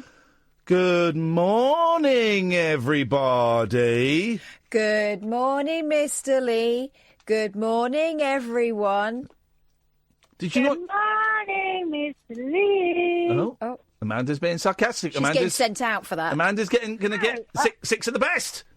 Was that bad timing? That was just terrible tuning. That's not the tune. It's da da da da da da da da da da da. Mr. Lee. Okay. She must have gone to one of those progressive schools. What? Hello? Did I get it wrong? Amanda, you did it absolutely perfectly in your world, and that's what counts for us. What have you got for us tonight, please? Okay. Firstly, have you seen the movie One Missed Call? No. Horror movie. No, I haven't seen it. Oh my God. Oh. That is the best. That's the worst, scariest movie ever. Hang on. No, there's a bit of a... I don't know if you spotted the contradiction in that sentence. It started off being the best, and then it became the worst. I'm confused. Okay. It's the scariest movie ever. What? Really? Yes. Are you sure? I'm so sure. Okay, well, then maybe I'll see if I can watch it at some point. Okay. Hang on a minute. Stop that. Yes, Sam, who I thought was excellent on last night's show. Sam, come onto the microphone. Hello. you're shaking your head violently. You knows movies. What's going on with Amanda? Yeah, I've seen it against my will. I hate horror films. Oh. Just no. Well, hang on a minute. No. Is it a no because it was scary? Yes. Well, you're an idiot then. Go and answer the phone. It is the scariest. All right, I'm going to watch that. I'm going to make my 6 and 8 year old boys watch it on Saturday night. No. Yes. No. It's far too young. Yes. It's brilliant. Okay. Okay. I'm going to watch it. I will not watch it with my children. Continuez-vous, s'il vous plaît. No. But do watch it because it's very good. Okay, I'm going to watch it. One missed call. Okay, one missed call. That's the first subject. May I say another thing? First subject finished. Move to one side. Let's get on to subject number 2. Yes. Thank you very much indeed. You're welcome. My second subject is 2 gentlemen affiliated to you, one called Jim and one called Alan, pushed me towards a site called Paranormal Radio. Hang on a minute. 2 gentlemen affiliated with me called Jim and Alan. Yes. Who are they? Well, they both pretend that they run some site of yours, whatever. They pretend... Anyway. Hang on a minute. No, hang on a minute. Whoa. So Jim and Alan, who pretend they run some site of mine... Well, no, I think they do. No. Jim, they're Scottish. No. Scottish? Don't know. No. What site of mine do they run? Okay, it's on it's on Facebook. One's called Jim, one's called Alan, and they act Scottish. So Jim and Alan, who act Scottish, and they run my Facebook page. Yes, and I didn't believe it was. Well, they don't. I run my Facebook page. If anyone gets a reply on the Facebook page, it's from me. Okay, so apologise for I'm sorry. believing people that aren't true. Okay. But basically, they put me towards this app which is called Paranormal Radio. Are you familiar with it? It's an app called Paranormal Radio. Yes. I'm unfamiliar with it. Catherine, are you familiar with it? I'm still wondering about what Jim and Alan are up to. Do you notice how we've managed? Did they ask to see? Did they say that I had asked for pictures of your boobies? More than. Could have been. They could be working for me then. Hang on a minute. No.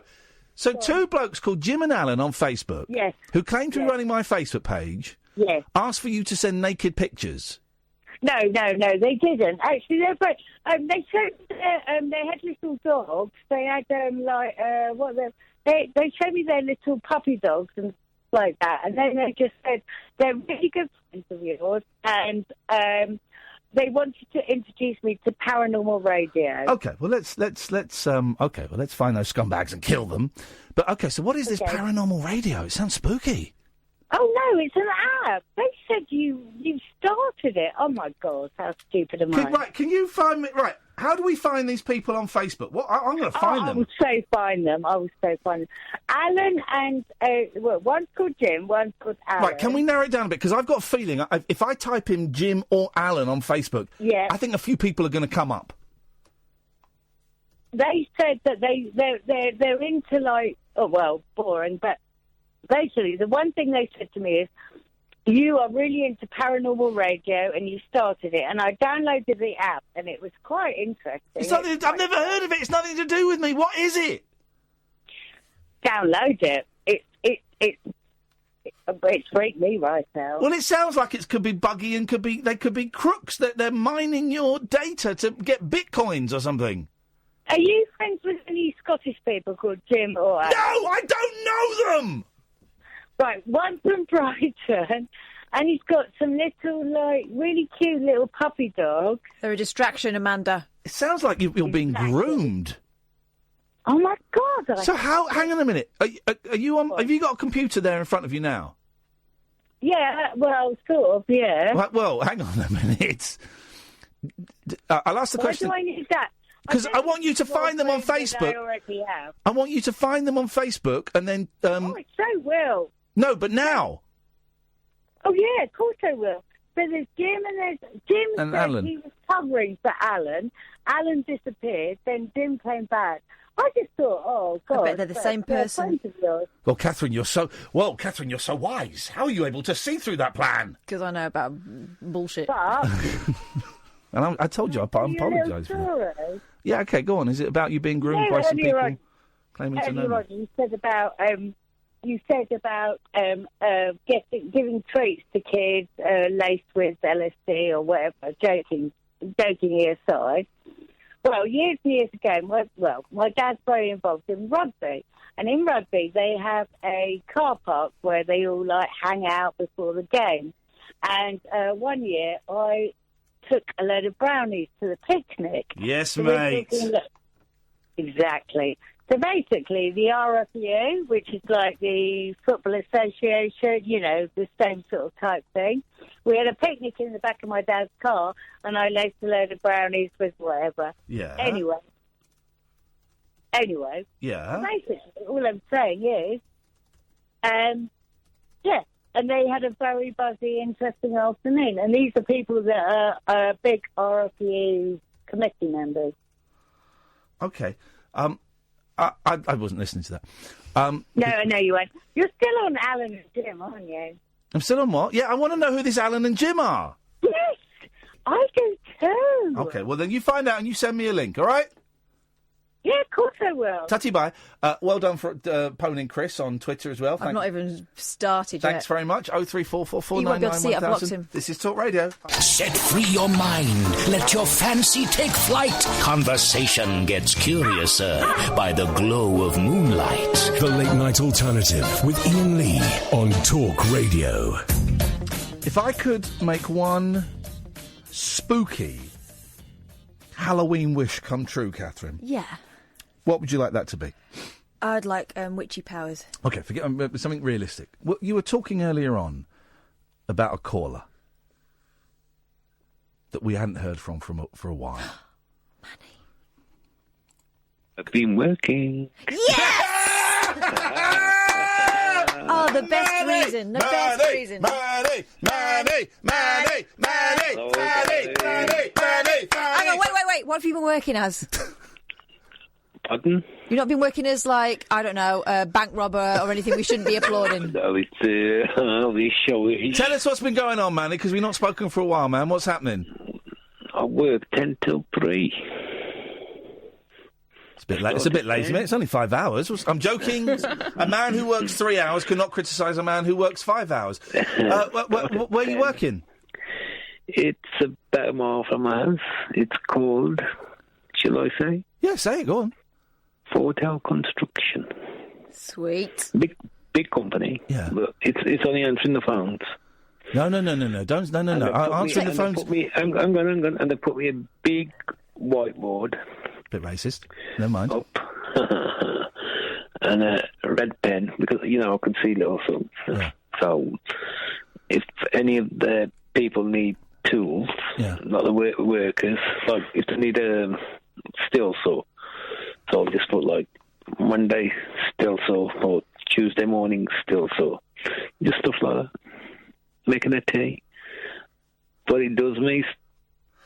So now, is this because I remember you were offered a couple of jobs just by people who listen to the show, and we also put you in touch with an organisation. So how did you get this gig? I actually know somebody that works there. She's a young lady. She works in the offices, and she was just talking to her gaffer. And this is the best news. I got a bloody job. This is the best news. How long you been doing it for, man? It's been nearly 4 weeks. Oh, mate, how long do you reckon before you screw it up? I'm joking! It's only Monday to Thursday, though, which is good. You've got to stop doing this. Long it's only weekend. You've got to, Long exactly, weekend. Exactly. It's exactly. Long weekend. And guess how much an hour? £6.26. £3. Go on. I've got no idea. £8, which is all right. £8 an hour. Yes, man. And the Indian one company, Yes, man. Hey, that's brilliant. So did you talk to that organisation that we put you in touch with? Yeah. I did talk to them. They were very helpful. Yeah. Very, very helpful. But then I did book an appointment with them to go and see them. Yeah. Then I got offered this position. Brilliant. Brilliant. I can't really refuse. No, it's brilliant. This position. But it's nice because I go, answer a few phone calls, make a couple of cups of tea, answer a few phone calls, make a couple of cups of tea, answer a few phone calls, make a couple of cups of tea. I'm loving it. Thanks to you, though, and Kat. No, you and Kat. It is. Well, all right. It is. Well, it is. Okay. Well, do you know what? We'll take it. We'll take it in that case. We'll take it. Kathy's insisting we take it. We saved a man's life. Oh, you did. And we have got massive stupid grins on our face. Listening to you earlier on. Yes. You need to take some of your own advice. Uh-oh. Thinking of doing what I was going to do. Well, but listen, I know. I know. You know how it feels like now. Yeah, no, I know what it feels like, brother. I wasn't going to do it, but it felt like I was going to do it because mine is a chemical kind of thing, and but you're right. No, thank you for holding the mirror back up at me, brother. I appreciate it. I was on them bloody. I'm a trip to something like that. Yeah. Them were strong, and those were very strong. Yeah. There's only a little, very small little tablet, but I'll tell you one thing, it was like, you woke up like a zombie. You're like a zombie all day. Yeah. I mean, yeah, but you need to take your own advice, what you dishing out to people. You're helping everybody else, so you need to help yourself. You're absolutely right, man. You're lucky Kathy's there, and your kids are there. Yeah. And you got a good job, and you got brilliant listeners. Some are brilliant, some are idiots. And where were you yesterday, both of you? Skiving? None of your business. We went to see half of XTC performing live, which is something I never thought I'd ever get to see, and I did, and it was mind blowing. And I got to see Iain with his people. Oh my goodness! The show was crap yesterday, anyway. No, shut up! Come on now, you can't say that. That's not fair. It was different. Come on, that's not fair. That's not fair. Come on, that's not fair. I thought you'd be doing some ghosties tonight. Well, if you want to phone in with ghosts, have you got ghosties? No, we haven't. We've got that idiot. We've got that idiot David Babcock who's going to come on in a bit and talk rubbish about ghosts. We just get him on just to fill the time, and we laugh at him behind his back because he's a pain in the arse. No, you've got nice listeners, I mean, but your show is more like, let me see, family fortunes. Like one big family, ain't it? Well, both of you treat everybody like equal, unless some stupid arse comes on and starts shouting it. Well, we're going to get some stupid arse in a minute. Like I say, David Babcock is unfortunately going to be calling in shortly, and anyway, I forgot to ask Cass. Have to listen to that idiot wanging on about boring ghost stories that normally end up with him having sex with a your baby. Yeah, it's coming along nicely, but I think it might just be a big cake. Oh, bloody hell. Are you pregnant? How are you? Remember, he knocked me up, didn't he? Oh, Jesus. Yeah, knocked it up, man. A blind man. Knocked it down. Knocked it off. Okay, well, now it's getting a bit weird. A little bit of cheeky fun. It's getting a bit weird, Manny, so I'm going to cut you off. Well done on the job, brother. Bye-bye. Bye-bye. Hey. Oh, I'm so happy to hear him happy. That's what I'm talking about. That is great news. That is great news. Thank you. Thank you, everyone who helped, because loads of you got in touch when Manny called in. Those who don't know, Manny's blind, got injured a few years ago at work, and was very depressed, boozing a bit, having a lot of bad luck, including his dad dying on an aeroplane. Yeah. And was going to kill him, phoned us up saying that day he'd sat in a park with a Stanley knife and was going to kill himself, and all he wanted to do was work. Well, that gave us a mission. And we didn't find him a job, but I think we gave him a little boot up the backside. We got him talking to a few people that you recommended, dear listener, and he's got himself a job. Birmingham Vision did a great job. The RNIB were great too. Birmingham Vision we had on the show. They were great. Jesus. Go on. It's David Babcock. Well, that's rude. Sorry? It's rude to refer to me as an idiot. OK, well, we'll come back to you in a minute then, you idiot. Let's go to Tony first. Good evening, Tony. Oh, hello, mate. Hello. Hiya, mate. Can you hear us? I can hear you now. You've walked to the phone, yes. Oh, yeah, I'll take the speaker off. OK. Sorry, I was lying in bed. I was falling asleep. Oh, mate! No, I was listening to you on the phone, but I was falling asleep. But the reason I was calling is I called you earlier. Yeah. Oh, it's Ant from Ant and Deck, yes. Yes, yeah. Sorry about that, but I just want to say, like, I know how you feel, you know, because I get that as well. Yeah. Yeah, so... But you know, And there we go, Tony. Thanks very much. There was an F-bomb, and we've got to let you go there, mate, I'm afraid. I wish we'd stuck with you, David. Well, at least I don't F and Jeff. No, but what you do, though, is you put your penis inside... No. Yes, you put your... Yes. Household appliances You aren't put your safe, are they? penis inside Hoovers, and you have intercourse with them, as this clip proves. Grab pussy. Now, it's technically not the right clip, but is this it? I've got a mouthful of sausage. No. I can't believe what I'm listening to. Never. I don't like food very much, you see. name is Carl. I can't find the clip, but trust me, I've got it. Here it is. Grab pussy. No, we'll go to the ads and then we're going to play it when we come out of the news, David, all right? All right, that'll be right. Yeah, thank you very much. Across the UK, online and on DAB. The wild man of late night radio, Iain Lee. Differently interesting nocturnal emissions from a legend of late night radio. On air and off the leash. The Late Night Alternative with Iain Lee. On Talk Radio. We'll get you talking.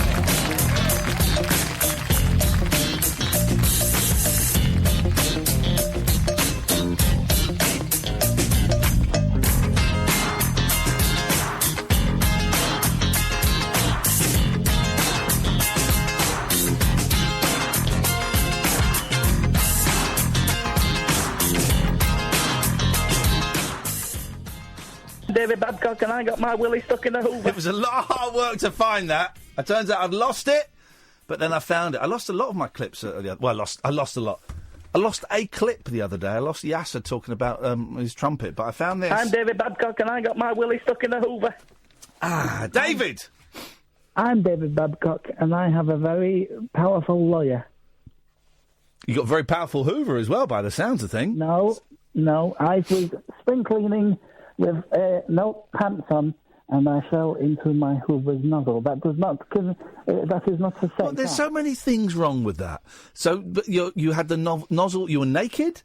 The nozzle was facing you. It was at groin level, and you fell forwards. I mean, there's just so many things that are incorrect and weird. Downright weird about that.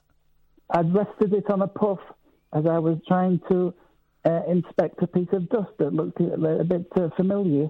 And so I had it rested at crotch level, and I slipped on a discarded piece of turkey ham, and my member got lodged. Okay, so all right, and you ejaculated? No, you were on the phone to me at the time. Well, that's because I could have tipped you over the edge. No, right. I mean, it's not even Halloween anymore. Technically. I know, this is why I'm wondering your phone. It's the 1st November now. So you go phone with a spooky story? It's All Souls Day. Yeah, it's All Souls Day. All Souls Day. Yes, yes. No, then do it in a spooky voice. Okay, well, you can do it in a spooky voice, but it's irrelevant. So you want to... would you not rather wait until next Halloween to tell us your spooky stories then? Because it's just a Thursday. It's just any old Thursday, any time of the year. Nothing spooky, nothing to see here. Your show began on Halloween. Correct. And it's still the same show. Okay, yes it is, but it's not Halloween. It's a Halloween special show.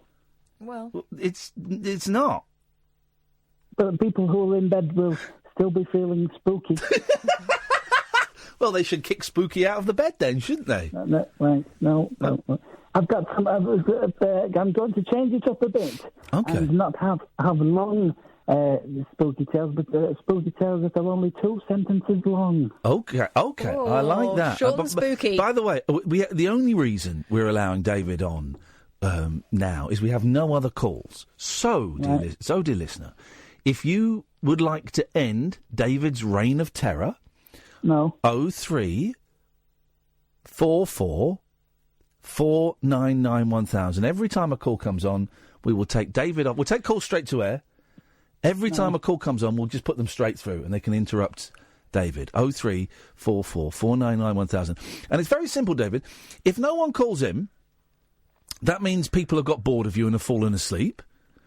And if people do call in, that means they don't want to hear your rather unseasonal, spooky tales.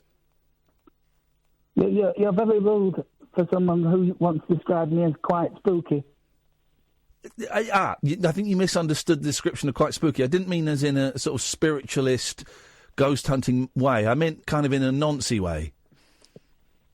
Well, that's libelous. Okay. Right. Spooky story number 1. Okay, don't forget, if anyone calls in, I'm going to take them straight to air and they will interrupt you. Hello, line 1, you're on the air. Hello, you okay? Yeah? Not bad. I've got nothing to really talk about, but he was just doing my head in. Isn't he? Isn't it? Shut up. Yeah, boring. Boring, I couldn't imagine what he's doing right now. What's your name? Funny enough, same as yours, mate. Right, David. Yes. What's your last name? I'm not going to tell you that, am I? What's your middle name? Boris. Right. B.O. Boris, that's what we call you. Oh. What are you? David Babcock. David No-Cock. Take him off. He's gone. He's got you there. Did you say take him off? Yeah. Okay, just checking. Take him off. I like it when Cat's a little bit naughty. Go on then. Don't forget, if anyone calls in 0344 499 1000, we'll take the call straight to air and interrupt your story. Away you go. There was a picture. Line 2, you're on the wireless. Right, no. Oh, hello there. Hello. I just wanted to correct a couple of things. Just one thing. Today is All Saints' Day. Tomorrow is All Souls' Day. What's your name? I don't know if David. It's David Babcock. My name is unimportant. What's yours? Have you got a girlfriend? What are you offering? Right, Virgin. Get him off. Okay, all right. Don't need to be personal. Away you go, David. 0344 499 1000. If you call in, we'll put you straight to air. You can interrupt David's story. Away you go, David. Go on. Lines are clear now. There was a picture in... Line 1, you're on the wireless. Right. I just want to know if Babcock's doing something naughty with his phone now instead of his Hoover, because it's so muffled. His phone's not down the back of his own throat, is it? My phone is a Higuan Tiger, and it was made in China, I think with the fake parts. Is it down the back of your throat, David? Right, what's your name? Sebastian. Sebastian? More like... Steady. Steady. Steady.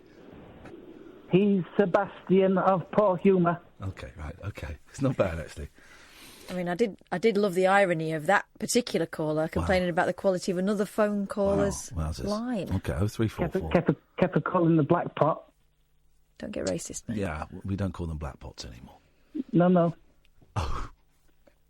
0344 499 1000 if you want to call in and interrupt David's spooky story. David, the lines are clear. Away you go.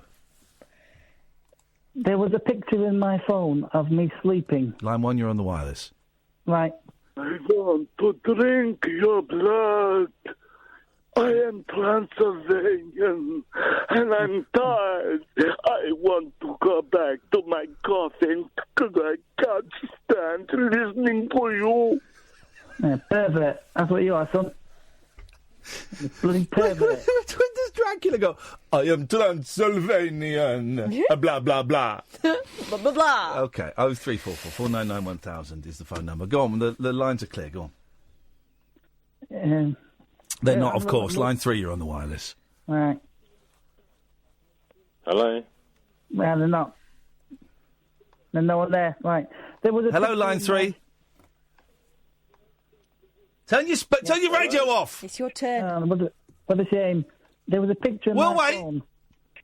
He'll hear himself in a minute. No, we won't. Let's go to line 4. Line 4, you're on the wireless.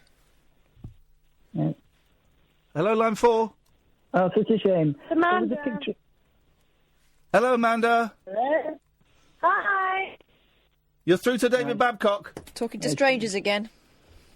Drunk. Hi, who's David Babcock? Go on.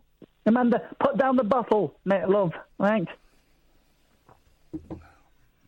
Let's hear your spooky story. After we've spoken to line 1. Hello, Carol. As you know, it was me. I thought I'd better ring up because I am so good at interrupting. Not Carol. And I Not thought Carol. I couldn't interrupt anybody. So I'm getting this really horrible thought about hoovers and dicks and... Please don't go. I would need to I'm wash David my Babcock and I got brain. my willy stuck in a hoover. Surely that's a yellow card, don't Ian. feel sick. Oh, shut up about your dick and your bloody hoovers. It's said it worse twice. than the ghost stories. Oh, my Right. God. She said the D word All I twice. rang in for was to say I hope Ian had a lovely time last night. Right, okay then, night, my love. Yes, you go steadily to bed. Hello? Oh, Christ. Do you want to hear a ghost story? Yeah, I'd love to. Yeah, go on. Yeah. There was a picture in my phone of me sleeping. I live alone. Next one. Yeah. I can't move, breathe, speak, or hear, and it's so dark all the time. If I knew it would be this lonely, I would have been cremated instead.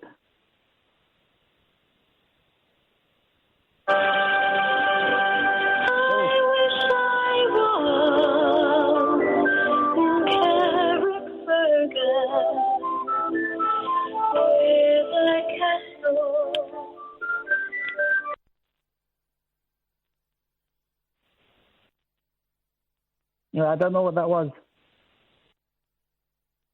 Hello? Now I've got the breedy pervert on the line. Who's that? Hello? You got... Right. So, where a guy stuck his willy in a hoover, and it was... I'm David Babcock, and I got my willy stuck in a hoover. No, but It turned out to be a 50s hoover that had metal bits inside, so it minced his little willy. Right, Then well, he didn't have a willy anymore. You're a sadist, and you're a pervert, and you're going to hell. Hello? Right, turn your radio off. Hello? Go ahead, caller. I'm ringing to speak to David. I want to know why he's eating turkey ham and not turkey or ham. Have you never heard of the process of hamming? Hamming? No. You can ham a meat. It doesn't necessarily need to be pork or turkey. What? Pork? Well, I'm not repeating myself. Here's a spooky story. Oh, Christ. There's nothing like the laughter of a baby, unless it's 1 a.m. and you're home alone. Oh, David Babcock bums his head. Right, you can go to bed. Sorry. Get to bed. Right. Then, Hello. Creepy story number 7. Yeah. She asked why... Go for it. Shush. She asked why I was breathing so heavily. Your bell end. Right. Yellow card. Tussle. Yellow card for swearing. No, right. Put the phone down, please. Ian. He's a swearer. Right.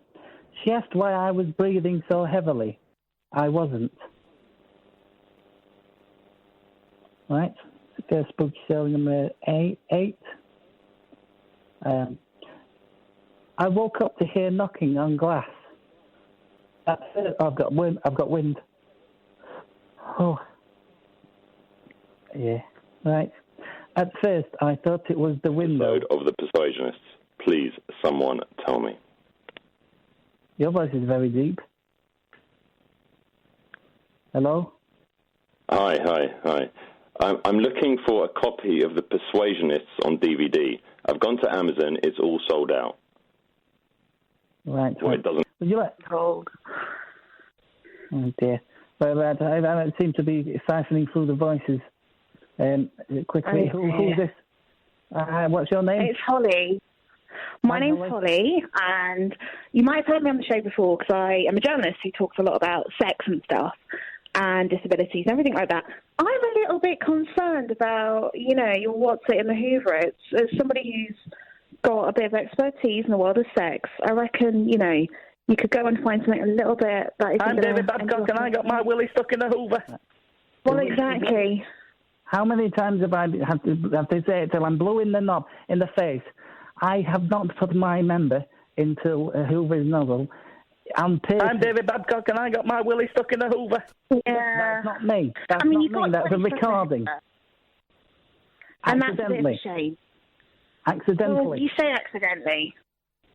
I slipped. So I reckon there's these things called fleshlights, and I reckon they're right up your street, David. I do not. Right. Here's an admission. I am not a very sexual person, so I do not want a fusslight. Can't very much. And I don't want to be putting my member into anything and for pretending it is a vagina. Right? I was doing or any other orifice. Such as?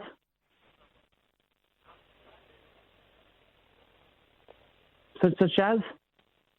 A, B, feed. Right. Another lunatic. Could you please stop derailing my spooky segment?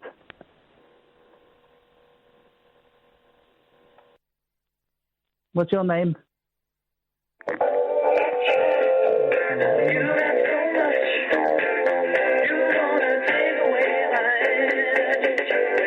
I like the mushy peas.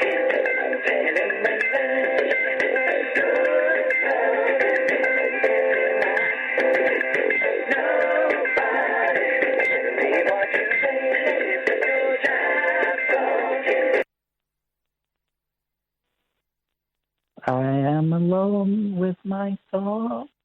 Hello. All right, hello. You are one strange man. Says you takes one to no one. No, I don't think it does. So I know you are. You said you are, but what am I? You're one strange man. I didn't know Jimmy Savile was back alive, but clearly. I know you are. You said you are, but what am I?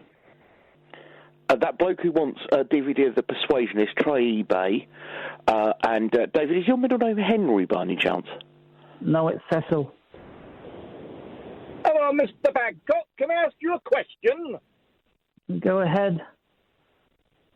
You've got to ask me what my name is first. Everyone else you've asked what their name is. Now, what's your name? It's the same as yours. It's Boring. My name's Boring. No, not David. Boring. Can I ask you another question? Yeah. That Hoover you got your willy stuck in. Was he called Henry? No, it was a Vax. Oh, I don't like this.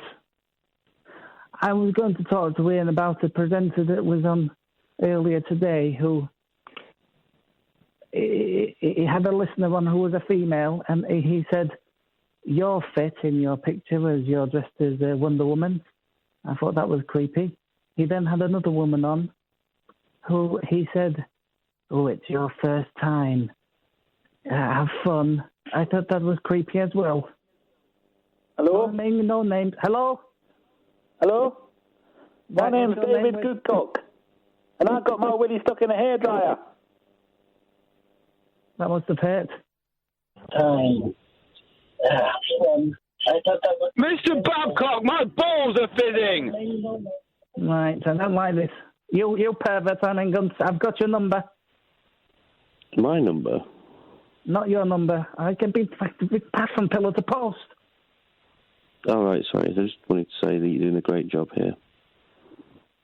Thank you. What's your name? You. My name's Adam.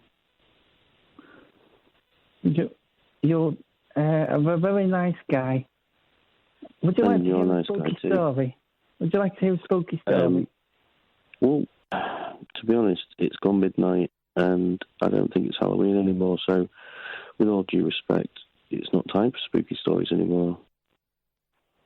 I think every time is time. Bitch on the pension, suck my dung. No.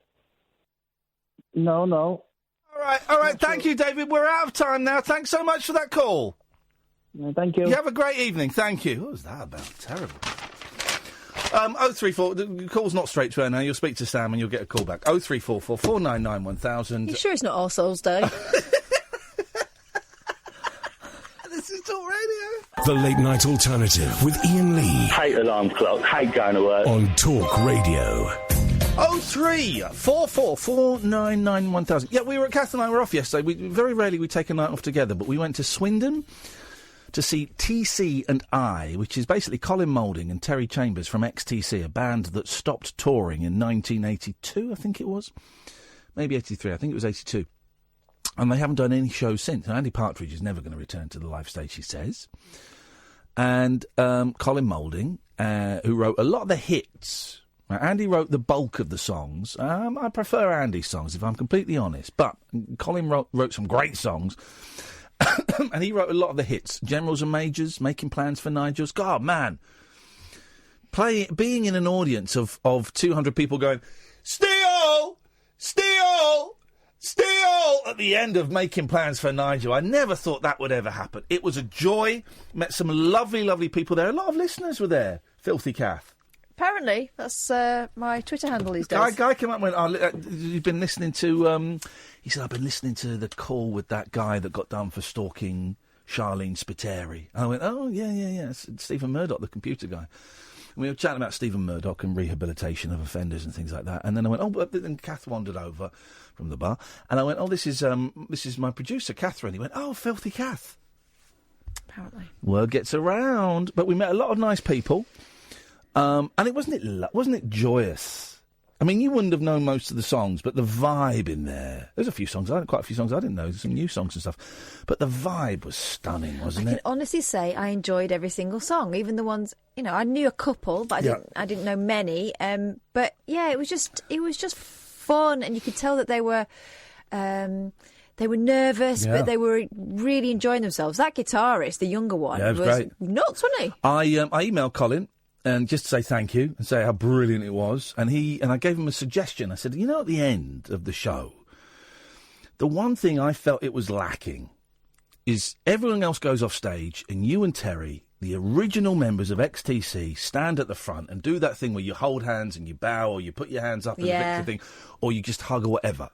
So that's the only thing I would say would make that night, you would get so much love for that because they just kind of shuffle on and shuffle off. And Colin said, I did suggest that to Terry, the drummer, but he's really, really shy and he doesn't want to do anything like that, so that's why we don't do it. And it's shy, isn't it funny?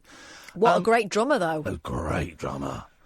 And Colin was gutted that the guitarist's voice had gone. He said, we lost all the harmonies, he said he was gutted about. But, dude, it was a great, great night. And then Andy Partridge tweeted, did anyone... I'm hearing good things about the concerts, which is a relief.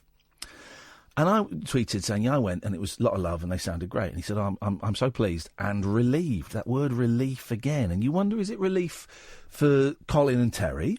Is it relief for the legacy of the band? You just thought relief was an odd choice of words. I love all of them. And I know Andy fairly well has been giving me a lot of advice on how to cope with getting divorced and stuff like that, and which is, is a joy. One of my favourite songwriters, talking me through my divorce. Wow.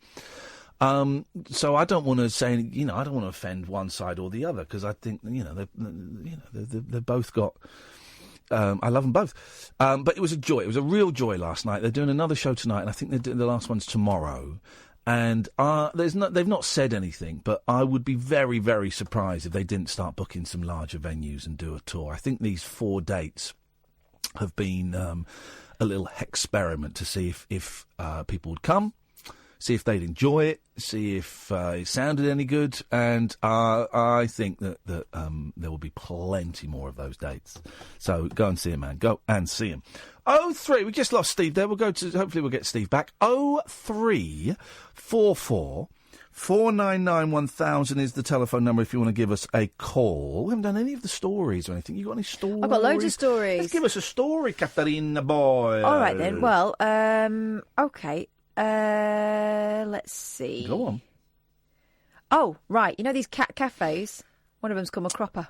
Oh, okay. The cat cafes, because they're big in Japan, of course. And And now there's a few around this country. Go on, what's happened? Right. A cat cafe where cats are allowed to wander freely around the tables has been ordered to pay £1,700 over food hygiene failings. Oh. This is called the Catastrophe Cat Cafe in Needham Market, Suffolk. Apparently ignored food safety regulations and kept out-of-date food in fridges next to a kitchen sink filled with dirty crockery. So it's nothing to do with the cats. Okay. Well, cats, we know, are clean. Obviously, you've got to be careful with their tongues. Mm-hmm. But it would be the hair that would be my concern. They lick their own bum holes. As I would if I could. Well, we know you've tried. I haven't tried that. Owners Laura Moyes, 26, and Gemma Whitehouse, 30, appeared at Suffolk Magistrates Court on October the 30th, where they admitted breaching 2 food safety regulations related to hazard controls and food supply. And they admitted they had made mistakes. The court heard the cafe was forced to shut its doors in May after inspectors made repeating visits following 11 complaints from the public. So this kind of lures you in with a cat cafe in hygiene shocker, but actually it's nothing to do with the cats. Nothing to do with the cats. What a swizz. Oh, we got Steve back. 0344 499 1000. I like the idea of a cat cafe. Good evening, Steve. Hi, Ian. How are you? Good, thank you, mate. What you got for us? Well, I just wanted to ask you a little bit about the persuasionists. Yep. I was listening to your podcast with Adam Buxton, which was from about 2 years ago. A couple of years ago, yeah, I think it was. Yeah, and it was very interesting, very good fun. And you talked quite a bit about the persuasionists. Yes. And you were laughing about how you might do a kind of DVD release and so on and so forth. Yeah, well, yes. And I was just looking it up on YouTube, and there's some quite good clips. And it's actually quite funny, the clips. I don't know if that's the highlights or if that's... Well, I ain't going to put the worst bits up there, but there ain't many. Where can you watch a full episode? You can't. I don't think I've even got it. It certainly never got... It was going to get released on DVD and then it never did. I know that regular listener and contributors to the show, Davian, recently found like a hard drive with all 6 episodes on, and I kind of wanted to say to him, Davian, if you get them to me... I'd whack them up on YouTube. If you want to whack them up on YouTube, do. I don't quite know if I'd get told off for it or not, but I'm quite happy to put them on YouTube. But I don't think even Have I got them? So is it like sunk into oblivion and it's just going to disappear? Yeah, it wasn't very good. It wasn't bad. It was quite bad. No, it really wasn't. If you watch the highlights, especially the bits with Adam Buxton, because he's quite funny. Adam Buxton's brilliant. Yeah, he's a funny guy. And the other guy who plays the weird East European. Oh, Simon Farnaby. And, of course, your comic acting is up there. With, no, shut up. Now you've been sarcastic. Shut your face. You're going to get slapped, you are. It wasn't very good. I don't think it was as bad as everyone said, but it wasn't very good, and it didn't make a lot of sense. Follow what they're told, because if it was... things like Father Ted were kind of... that was they're funny. A bit cringy in a way. Father Ted, I remember watching the first episode of Father Ted and thinking, at last, a sitcom for me. Yeah, it's obvious, right? Yeah. It's not trying to be clever. No, but it's funny. The thing where there's a spider baby, and there's the first episode there's got a fairground. I haven't seen it for years, but there's a fair, and there's like a ride where you point at the old man. And I just remember seeing that and thinking, man, that is great. That is classy. Yeah, that was like you in The Persuasionist. Come on now, exactly listen. what I was thinking. Okay, all right. Well, I'm happy to have a conversation, but if you want to take the piss, you can. I'm not taking get stuffed. Dear me, what, someone looking like Iain Lee I've just found on the South Bank. Well, doesn't anything like me. I'm happy to have a conversation there, but don't take the mick out. You know, it wasn't great, but I'm happy to talk about my back catalogue. 0344 499 1000. Holidaymaker Tracy Leach. That name is actually quite appropriate when we get to the rest of the story. Has claimed she picked up more than 400 bed bug bites at the Lanzarote Hotel. The 54-year-old's marks were so bad, a doctor thought she had chickenpox. Tracy and husband Chris, 52, of Kidsgrove Staffs, had to be given steroid and antihistamine injections in Puerto del Carmen. The resort had been invaded by the pests, with another couple telling The Sun last week they were forced to bin their clothes. Tracy said, we turned over the mattress and it was infested. I broke down crying. Bed bugs, I've never had them, I've never seen them in real life. I've seen them on, pictures and TV and stuff. That's one of my big fears. Dirty, unsafe bed. Unsafe bed where things can get in you. And you've been on holiday. Me and my eldest are the mozzie attractors. It used to be just me. If I would go on holiday, I was the one that would get attacked by the mozzies. Wow, they ignore me. Well, now I kind of share it with my eldest son, which is great news for me. And everyone else is fine, and it's us that get loads of bites. And you're on holiday abroad, and you're gonna get mozzies. That's fine, I get that. But bed bugs and all kinds of things like that in the bed. No. No, thank you. No, thank you, sir. We'll have none of that. More stories in a second. We've got 25 minutes of the show left before Paul Ross comes in and does his thing. 0344 499 1000. This is Talk Radio. The late night lip service for lovers, loners, and lounge lizards. Where exactly is your accent from? The Late Night Alternative with Iain Lee. I've forgotten your name already, excuse me. On Talk Radio. What are you doing on the computer, Catherine? Logging into Twitch, I think. Yes, and why is that? Because you've asked me to. And no, because you get some money for it. There we go. No, because you provide top-notch entertainment for no pounds. You are on Amazon Prime, and so you've got free subscriptions on Twitch. Free subscription every month on Twitch. So if you might as well give it to me. It doesn't cost you a penny, and I get dollars. I get actually get dollars. Are you going to buy me a nice No, Christmas present of course I'm not. year? Of course I'm not. Why would I do that? Because I'm Your nice. bell cheese. Your bell. Ah. Your mini baby bell. Oh. You won't let me do it. What do you mean it won't let you do it? Let me do it, man. You're doing it. Well, go out and sit out with Sam. Sam, do you know how to do a Twitch subscription? Could you talk Catherine through it, please? Cause... Send me on there and I've not got a thing. OK, if you could just go and show Sam. Go out and show Sam. I could do this in my own time. No, really. I think do it now just to make sure that you do. It's important. It's supporting a friend who's trying to do something different in the arts. So I'd like I'm supporting a friend who's doing something that I'm being paid for. You're being paid for? Now. What? I'm being paid to support you. Exactly. To do so this. if you do that out there, then what will happen is I will like you more. OK? Because what you're doing is Sam, he can do it. Man, I feel like this is kind of... Just going out there and sign your appropriate use of my time. Amazon account over to me on Twitch so that I get money. This is supporting me. I'm a youngster starting out in the world of professional gaming. I'm not sure about that. OK, don't worry, Sam. We'll talk you through it. Good lad. Thank you, Sam. Sign her up for the most expensive 3-tier account, please, if you wouldn't mind. 0344 499 1000 is the telephone number. If you want to give us a call, you're very, very welcome to. What you got planned this weekend? I have got the boys this weekend. We're going to make cookies. I think we're going to make a Christmas fruit cake. The boys want to make a Christmas fruit cake, and I don't really like Christmas fruit cakes. But they want to make one, so I'll make one. I'm worried about my youngest. I mentioned earlier on that on Monday he kind of burst into tears before going to school. And then at school burst into tears. And we kind of thought it was just tiredness. And he was worried about the dog was going to get bullied. And then he did it again today. And it's... I just wonder what's going on. It's difficult being, being a parent who's kind of remote. I'm going to see them tomorrow. I'm picking them up from school. But being a parent who is remote and you hear these emotional stories, it's kind of tough knowing what to do and what to say, and you're kind of at the mercy of everybody else who's involved and doing these... Is everything going all right out there, Sam? Good lad, thank you. Kind of at the mercy at these... Because it will show up on my computer when you've done it, so I'll know when you've done it, Kathy. I'll get a little ding on here. So, okay. So just don't worry. But I can see that you haven't quite finished it yet. So, I'm just worrying about what to do with that. Parents, huh? Being parents. 0344 499 1000 is the telephone number. Who'd have thought that 35 years later, Spandau Ballet would still be making the hits and the news. They did a gig last night with their new singer. They get 4 stars out of 5.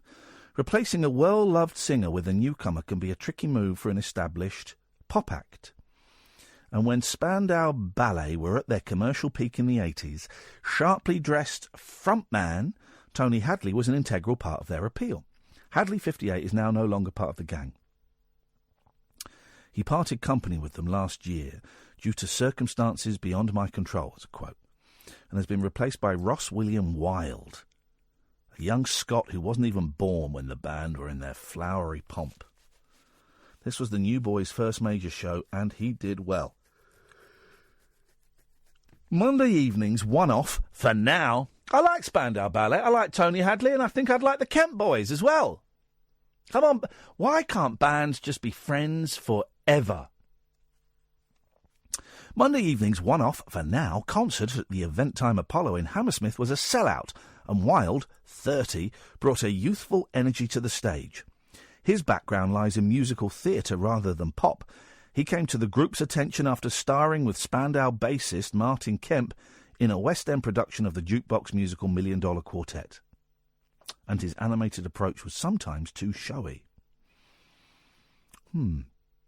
Like many performers whose talent was homed in theatreland, Aberdeen-born Wilde can oversing.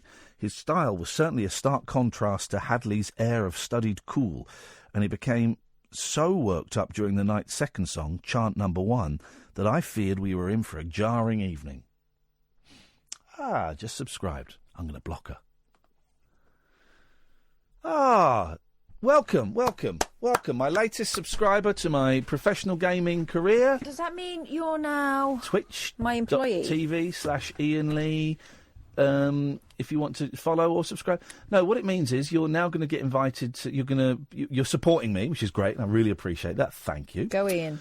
And also that you're going to get invited to exclusive gaming sessions. Oh. If you can get your internet to work, that's the problem with you. Yeah. All of my supporters will be invited to, if they've got PlayStation 4s, to have special online gaming sessions with me that will stream, and we'll have a lot of fun, a lot of banter. It's going to be outrageous. And it's also going to be fun as well. Unfortunately, you won't be able to take part in that, Catherine, because your internet is pony. But your support is appreciated. How does that feel, knowing you're supporting new, young talent taking a bold new step in a different direction? I feel pretty neutral about it. Okay. I think that's going to change. In fact, I feel nothing. Are you on that page? Are you on the page? No, I came out. Right, go into the page. That's probably the last time I'll have a look at Go it. into the page. Yeah. Go into the chat box, and type in the word Kath and see what happens. This is great fun. Thank you to Matty for setting this up. This is great fun. You in there typing Kath? A biddly bong. Yeah, there we go. Use my. You should be paying me for that. And you get to use my emotes. Not only if you go down to the little smiley face at the bottom right of that. There's 3 emotes in there, and there's a rainbow emote that means I like gays and stuff. Fun, huh? 0344 499 1000. I'm Iain Lee, and I'm a professional gamer. The Late Night Alternative with Iain Lee. The station's brilliant. On Talk Radio. Amanda knows who Jim and Alan are. If Amanda phones up again, we'll put her on.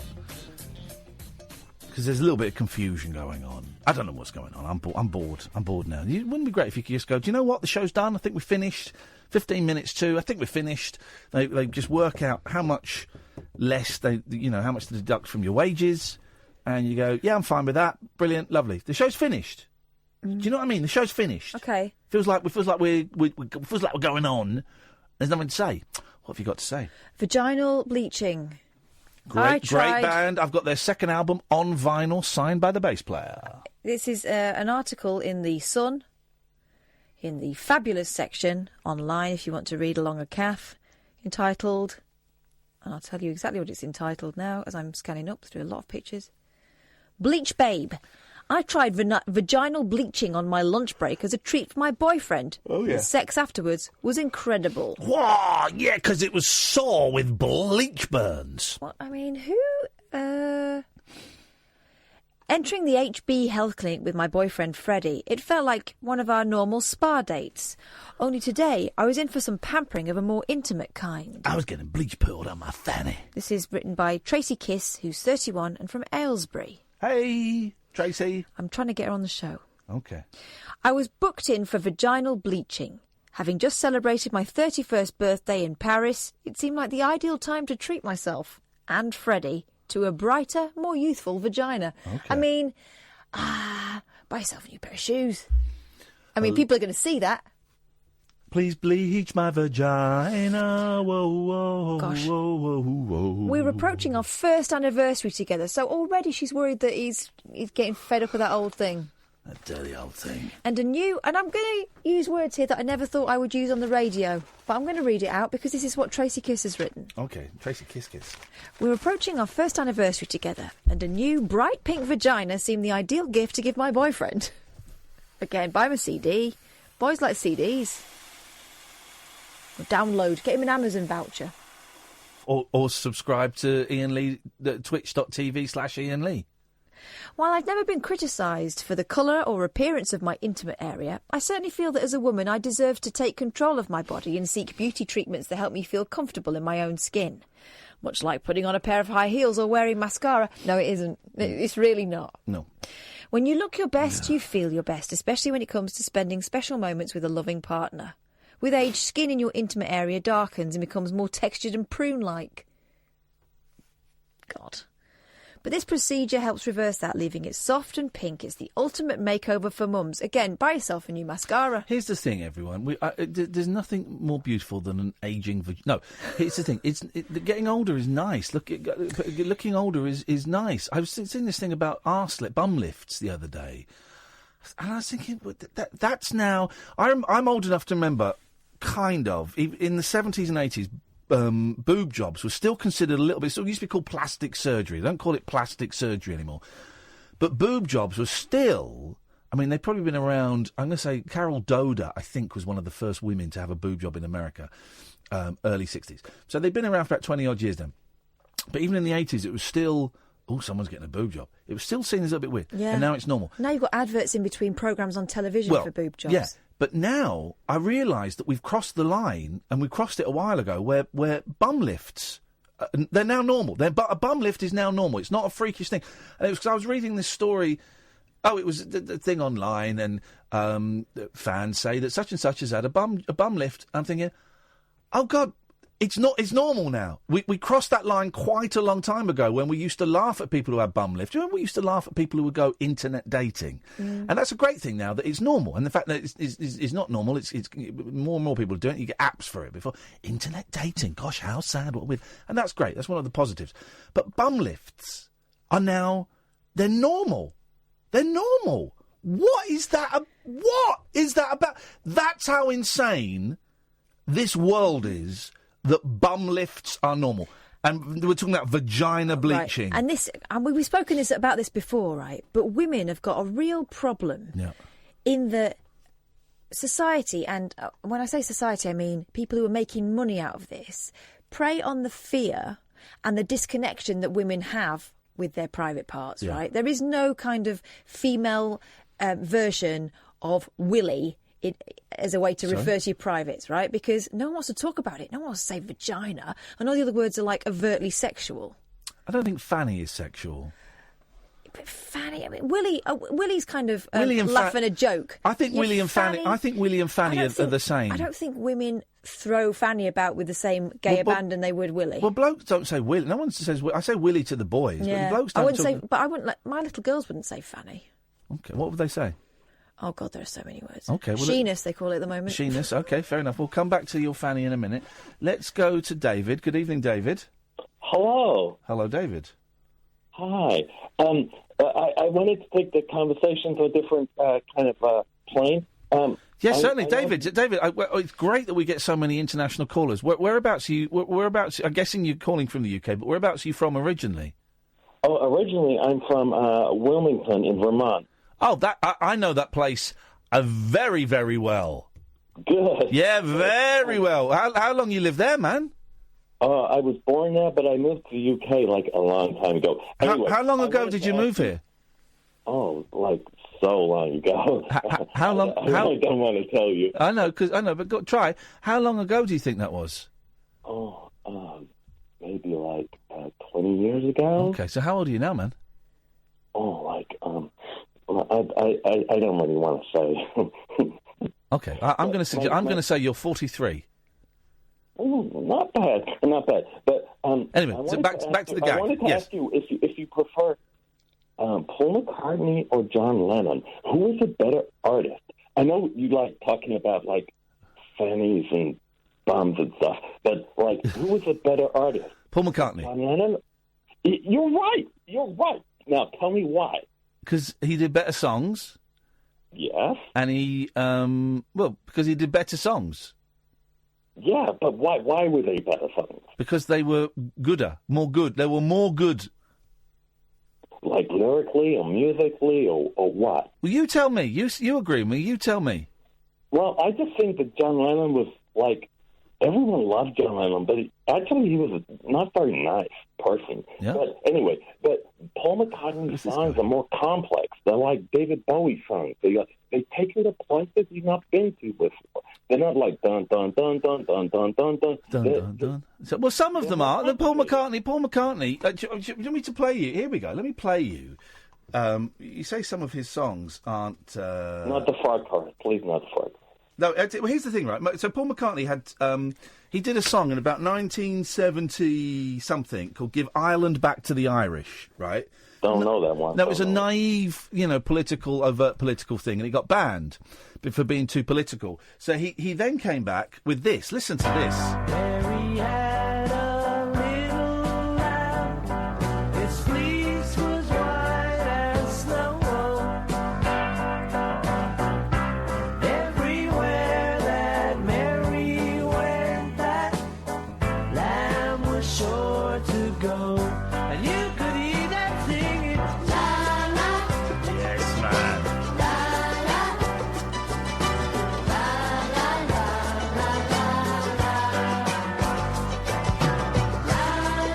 That's a great song, but that's simple. Yeah, it's not one of his best. One of the John Lennon songs that I really like is "How Do You Sleep," and that one is about Paul McCartney. I know. I've got to say, listen. I know "How Do You Sleep." Of course, I know "How Do You Sleep." I also know the version from the film Imagine where he says, "How do you sleep? You see." Come in, Paul Ross. Here's the thing, David. Right? I am more than happy. I'm really enjoying this conversation about Paul McCartney versus John Lennon, and I think it's very easy to knock Paul McCartney, and I do think Paul McCartney is brilliant. Yes. Right? Uh-huh. But I'm just wondering why you're doing it with this American accent. Because I'm waiting for the gag, and there isn't a gag. You genuinely want to talk about Paul McCartney versus John Lennon, but you're also doing it with this silly accent. Hello? Okay. What you want? You want me to put on a different accent? Why don't you try doing a British accent? Well, there's like a rule that you're not allowed to call twice in one night. All right, okay. All right, well, thanks very much for your call. People, Paul Ross. Happy Halloween to both of you. Oh, thank you, Paul. You made such an effort on those wonderful costumes. You made such an effort. You look fantastic, both well, of you. we were dressed up, Scary. and then at midnight we stripped off. You divested, did you? It's over. It's over. It's over. I have got bats in my hair. Oh, have you? Yeah. Bit of ointment will clear that right up for you. I love a drumstick, mate.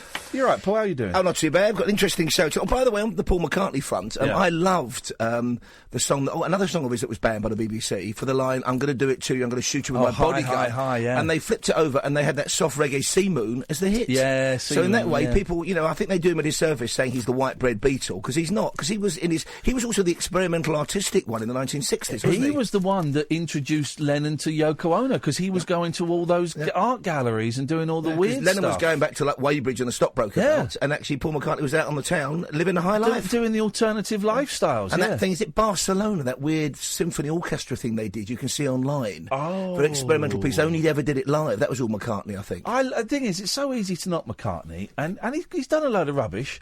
But he's been doing it for over 50 years. You're bound to have some rubbish in there somewhere. But I love things like Silly Love Songs. A beautiful song. Mate. Don't Say Goodnight. What's that one? Goodnight Tonight. It's Good a lovely Night disco Tonight song. It's great. The one Simply Having a Wonderful Christmas Time. The one from Give My Regards to Broad Street. No More Lonely Nights. Oh, yeah. Come on, Waterfalls. Man. Don't go jumping waterfalls. Waterfalls is great. I only found that recently. I've still got the 12-inch of that somewhere. Steady. But Lennon, you listen to a lot of Lennon stuff, and she's got... Producer allowed to eat sweets on on air. Well, you're talking about the Beatles. I've got nothing more to say. Go on. What is on your show? Let's see if we can get Kath involved. Go on the show tonight. Yes. Yesterday, for many people, was Halloween, but for scientists all over planet Earth, it was Dark Matter Day. So we're talking to a leading astrophysicist about dark matter, and also, okay, we understand 4% of the universe. He's going to tell us, this guy. Okay. They reckon 40% is dark matter. They think the other 55% is the even more mysterious dark energy. Yeah. So nobody knows anything. Now, I know about this because when Don't you pointing that finger at me. When I went to New York, we went to the planetarium there, me and the boys. And we got to see a film in there. You sit back and you watch the film. It's like that scene in Road Without Cause when James Dean watches the film. Yeah. And it was all about. It was incredible. It was all about the universe, and it was about this dark energy and this dark matter. And they're just people saying, it was Neil deGrasse Tyler. He's like he's like their Professor Brian Cox. I'll have to try and get him on the show. I'll get him on. And it was like he's 55%, 60%, wherever it is of the universe is dark energy. And no one knows what that is. And that's like, wow, that just blows your mind. Fantastic stuff. So they don't know. We're talking about that on the show today. Right. Also, again, if you think you're going to be starved of ghoulies and ghosties and long-leggedy beasties, we've got a bit of exclusive. 6 months from now, it's been running for 3 years in Transylvania, in Sigiswara, which is where they think Vlad Dracul, as he was known, came from. Yeah. Okay, they've now bring it to London. It's July the 9th. Next year, it's Vampfest, the International Vampire Film and Arts Festival. And we've got the organiser on the programme to tell us what's happening in North London, but people are about to come from all over the UK, and there'll be offshoots in Whitby and other places that are kind of relevant. So I'm looking forward to the show tonight. Well, with Christopher Lee, you weren't allowed to mention Dracula to him. He'd talk about Police Academy 7, he'd talk about Scaramanga, would not talk about Dracula. I've got his version of Wandering Star somewhere that was released as a single, and his book Tall, Dark and Gruesome is a lovely read. Yeah. His autobiography, a brilliant Strange chap. man. Lovely Special man, forces. actually. Can you imagine him coming out of the dark into with a Gurkha knife? He's taller than me. He did a heavy. He did a heavy metal album as well. Did he? Yeah, he did. Just before he died, about 3 or 4 years before With he died. whom? Some pickup guys. some Swedish heavy metal band wanted him to do an album. Because I remember reading in the 70s, Bowie wanted to work with him because of his wonderful baritone bass voice. I read that. Yeah, That'd been great. It's fascinating. There's a starman big old in Chris. the sky. We are done. Thank you very much. I forgot your name. Karen. Thank you, Karen. Thank you, Sam. Always remember Sam's name. Shirley Temple off the Good Ship Lollipop there. It's gone already, that one. She's crunched I it. can never sort them. I have to chew them. Stop it. Still on your shift. The Ghoulies are in Paul's show, not in our show. We are back tonight at 10. Stick around though. Paul Ross coming up after the news. Ta-ta.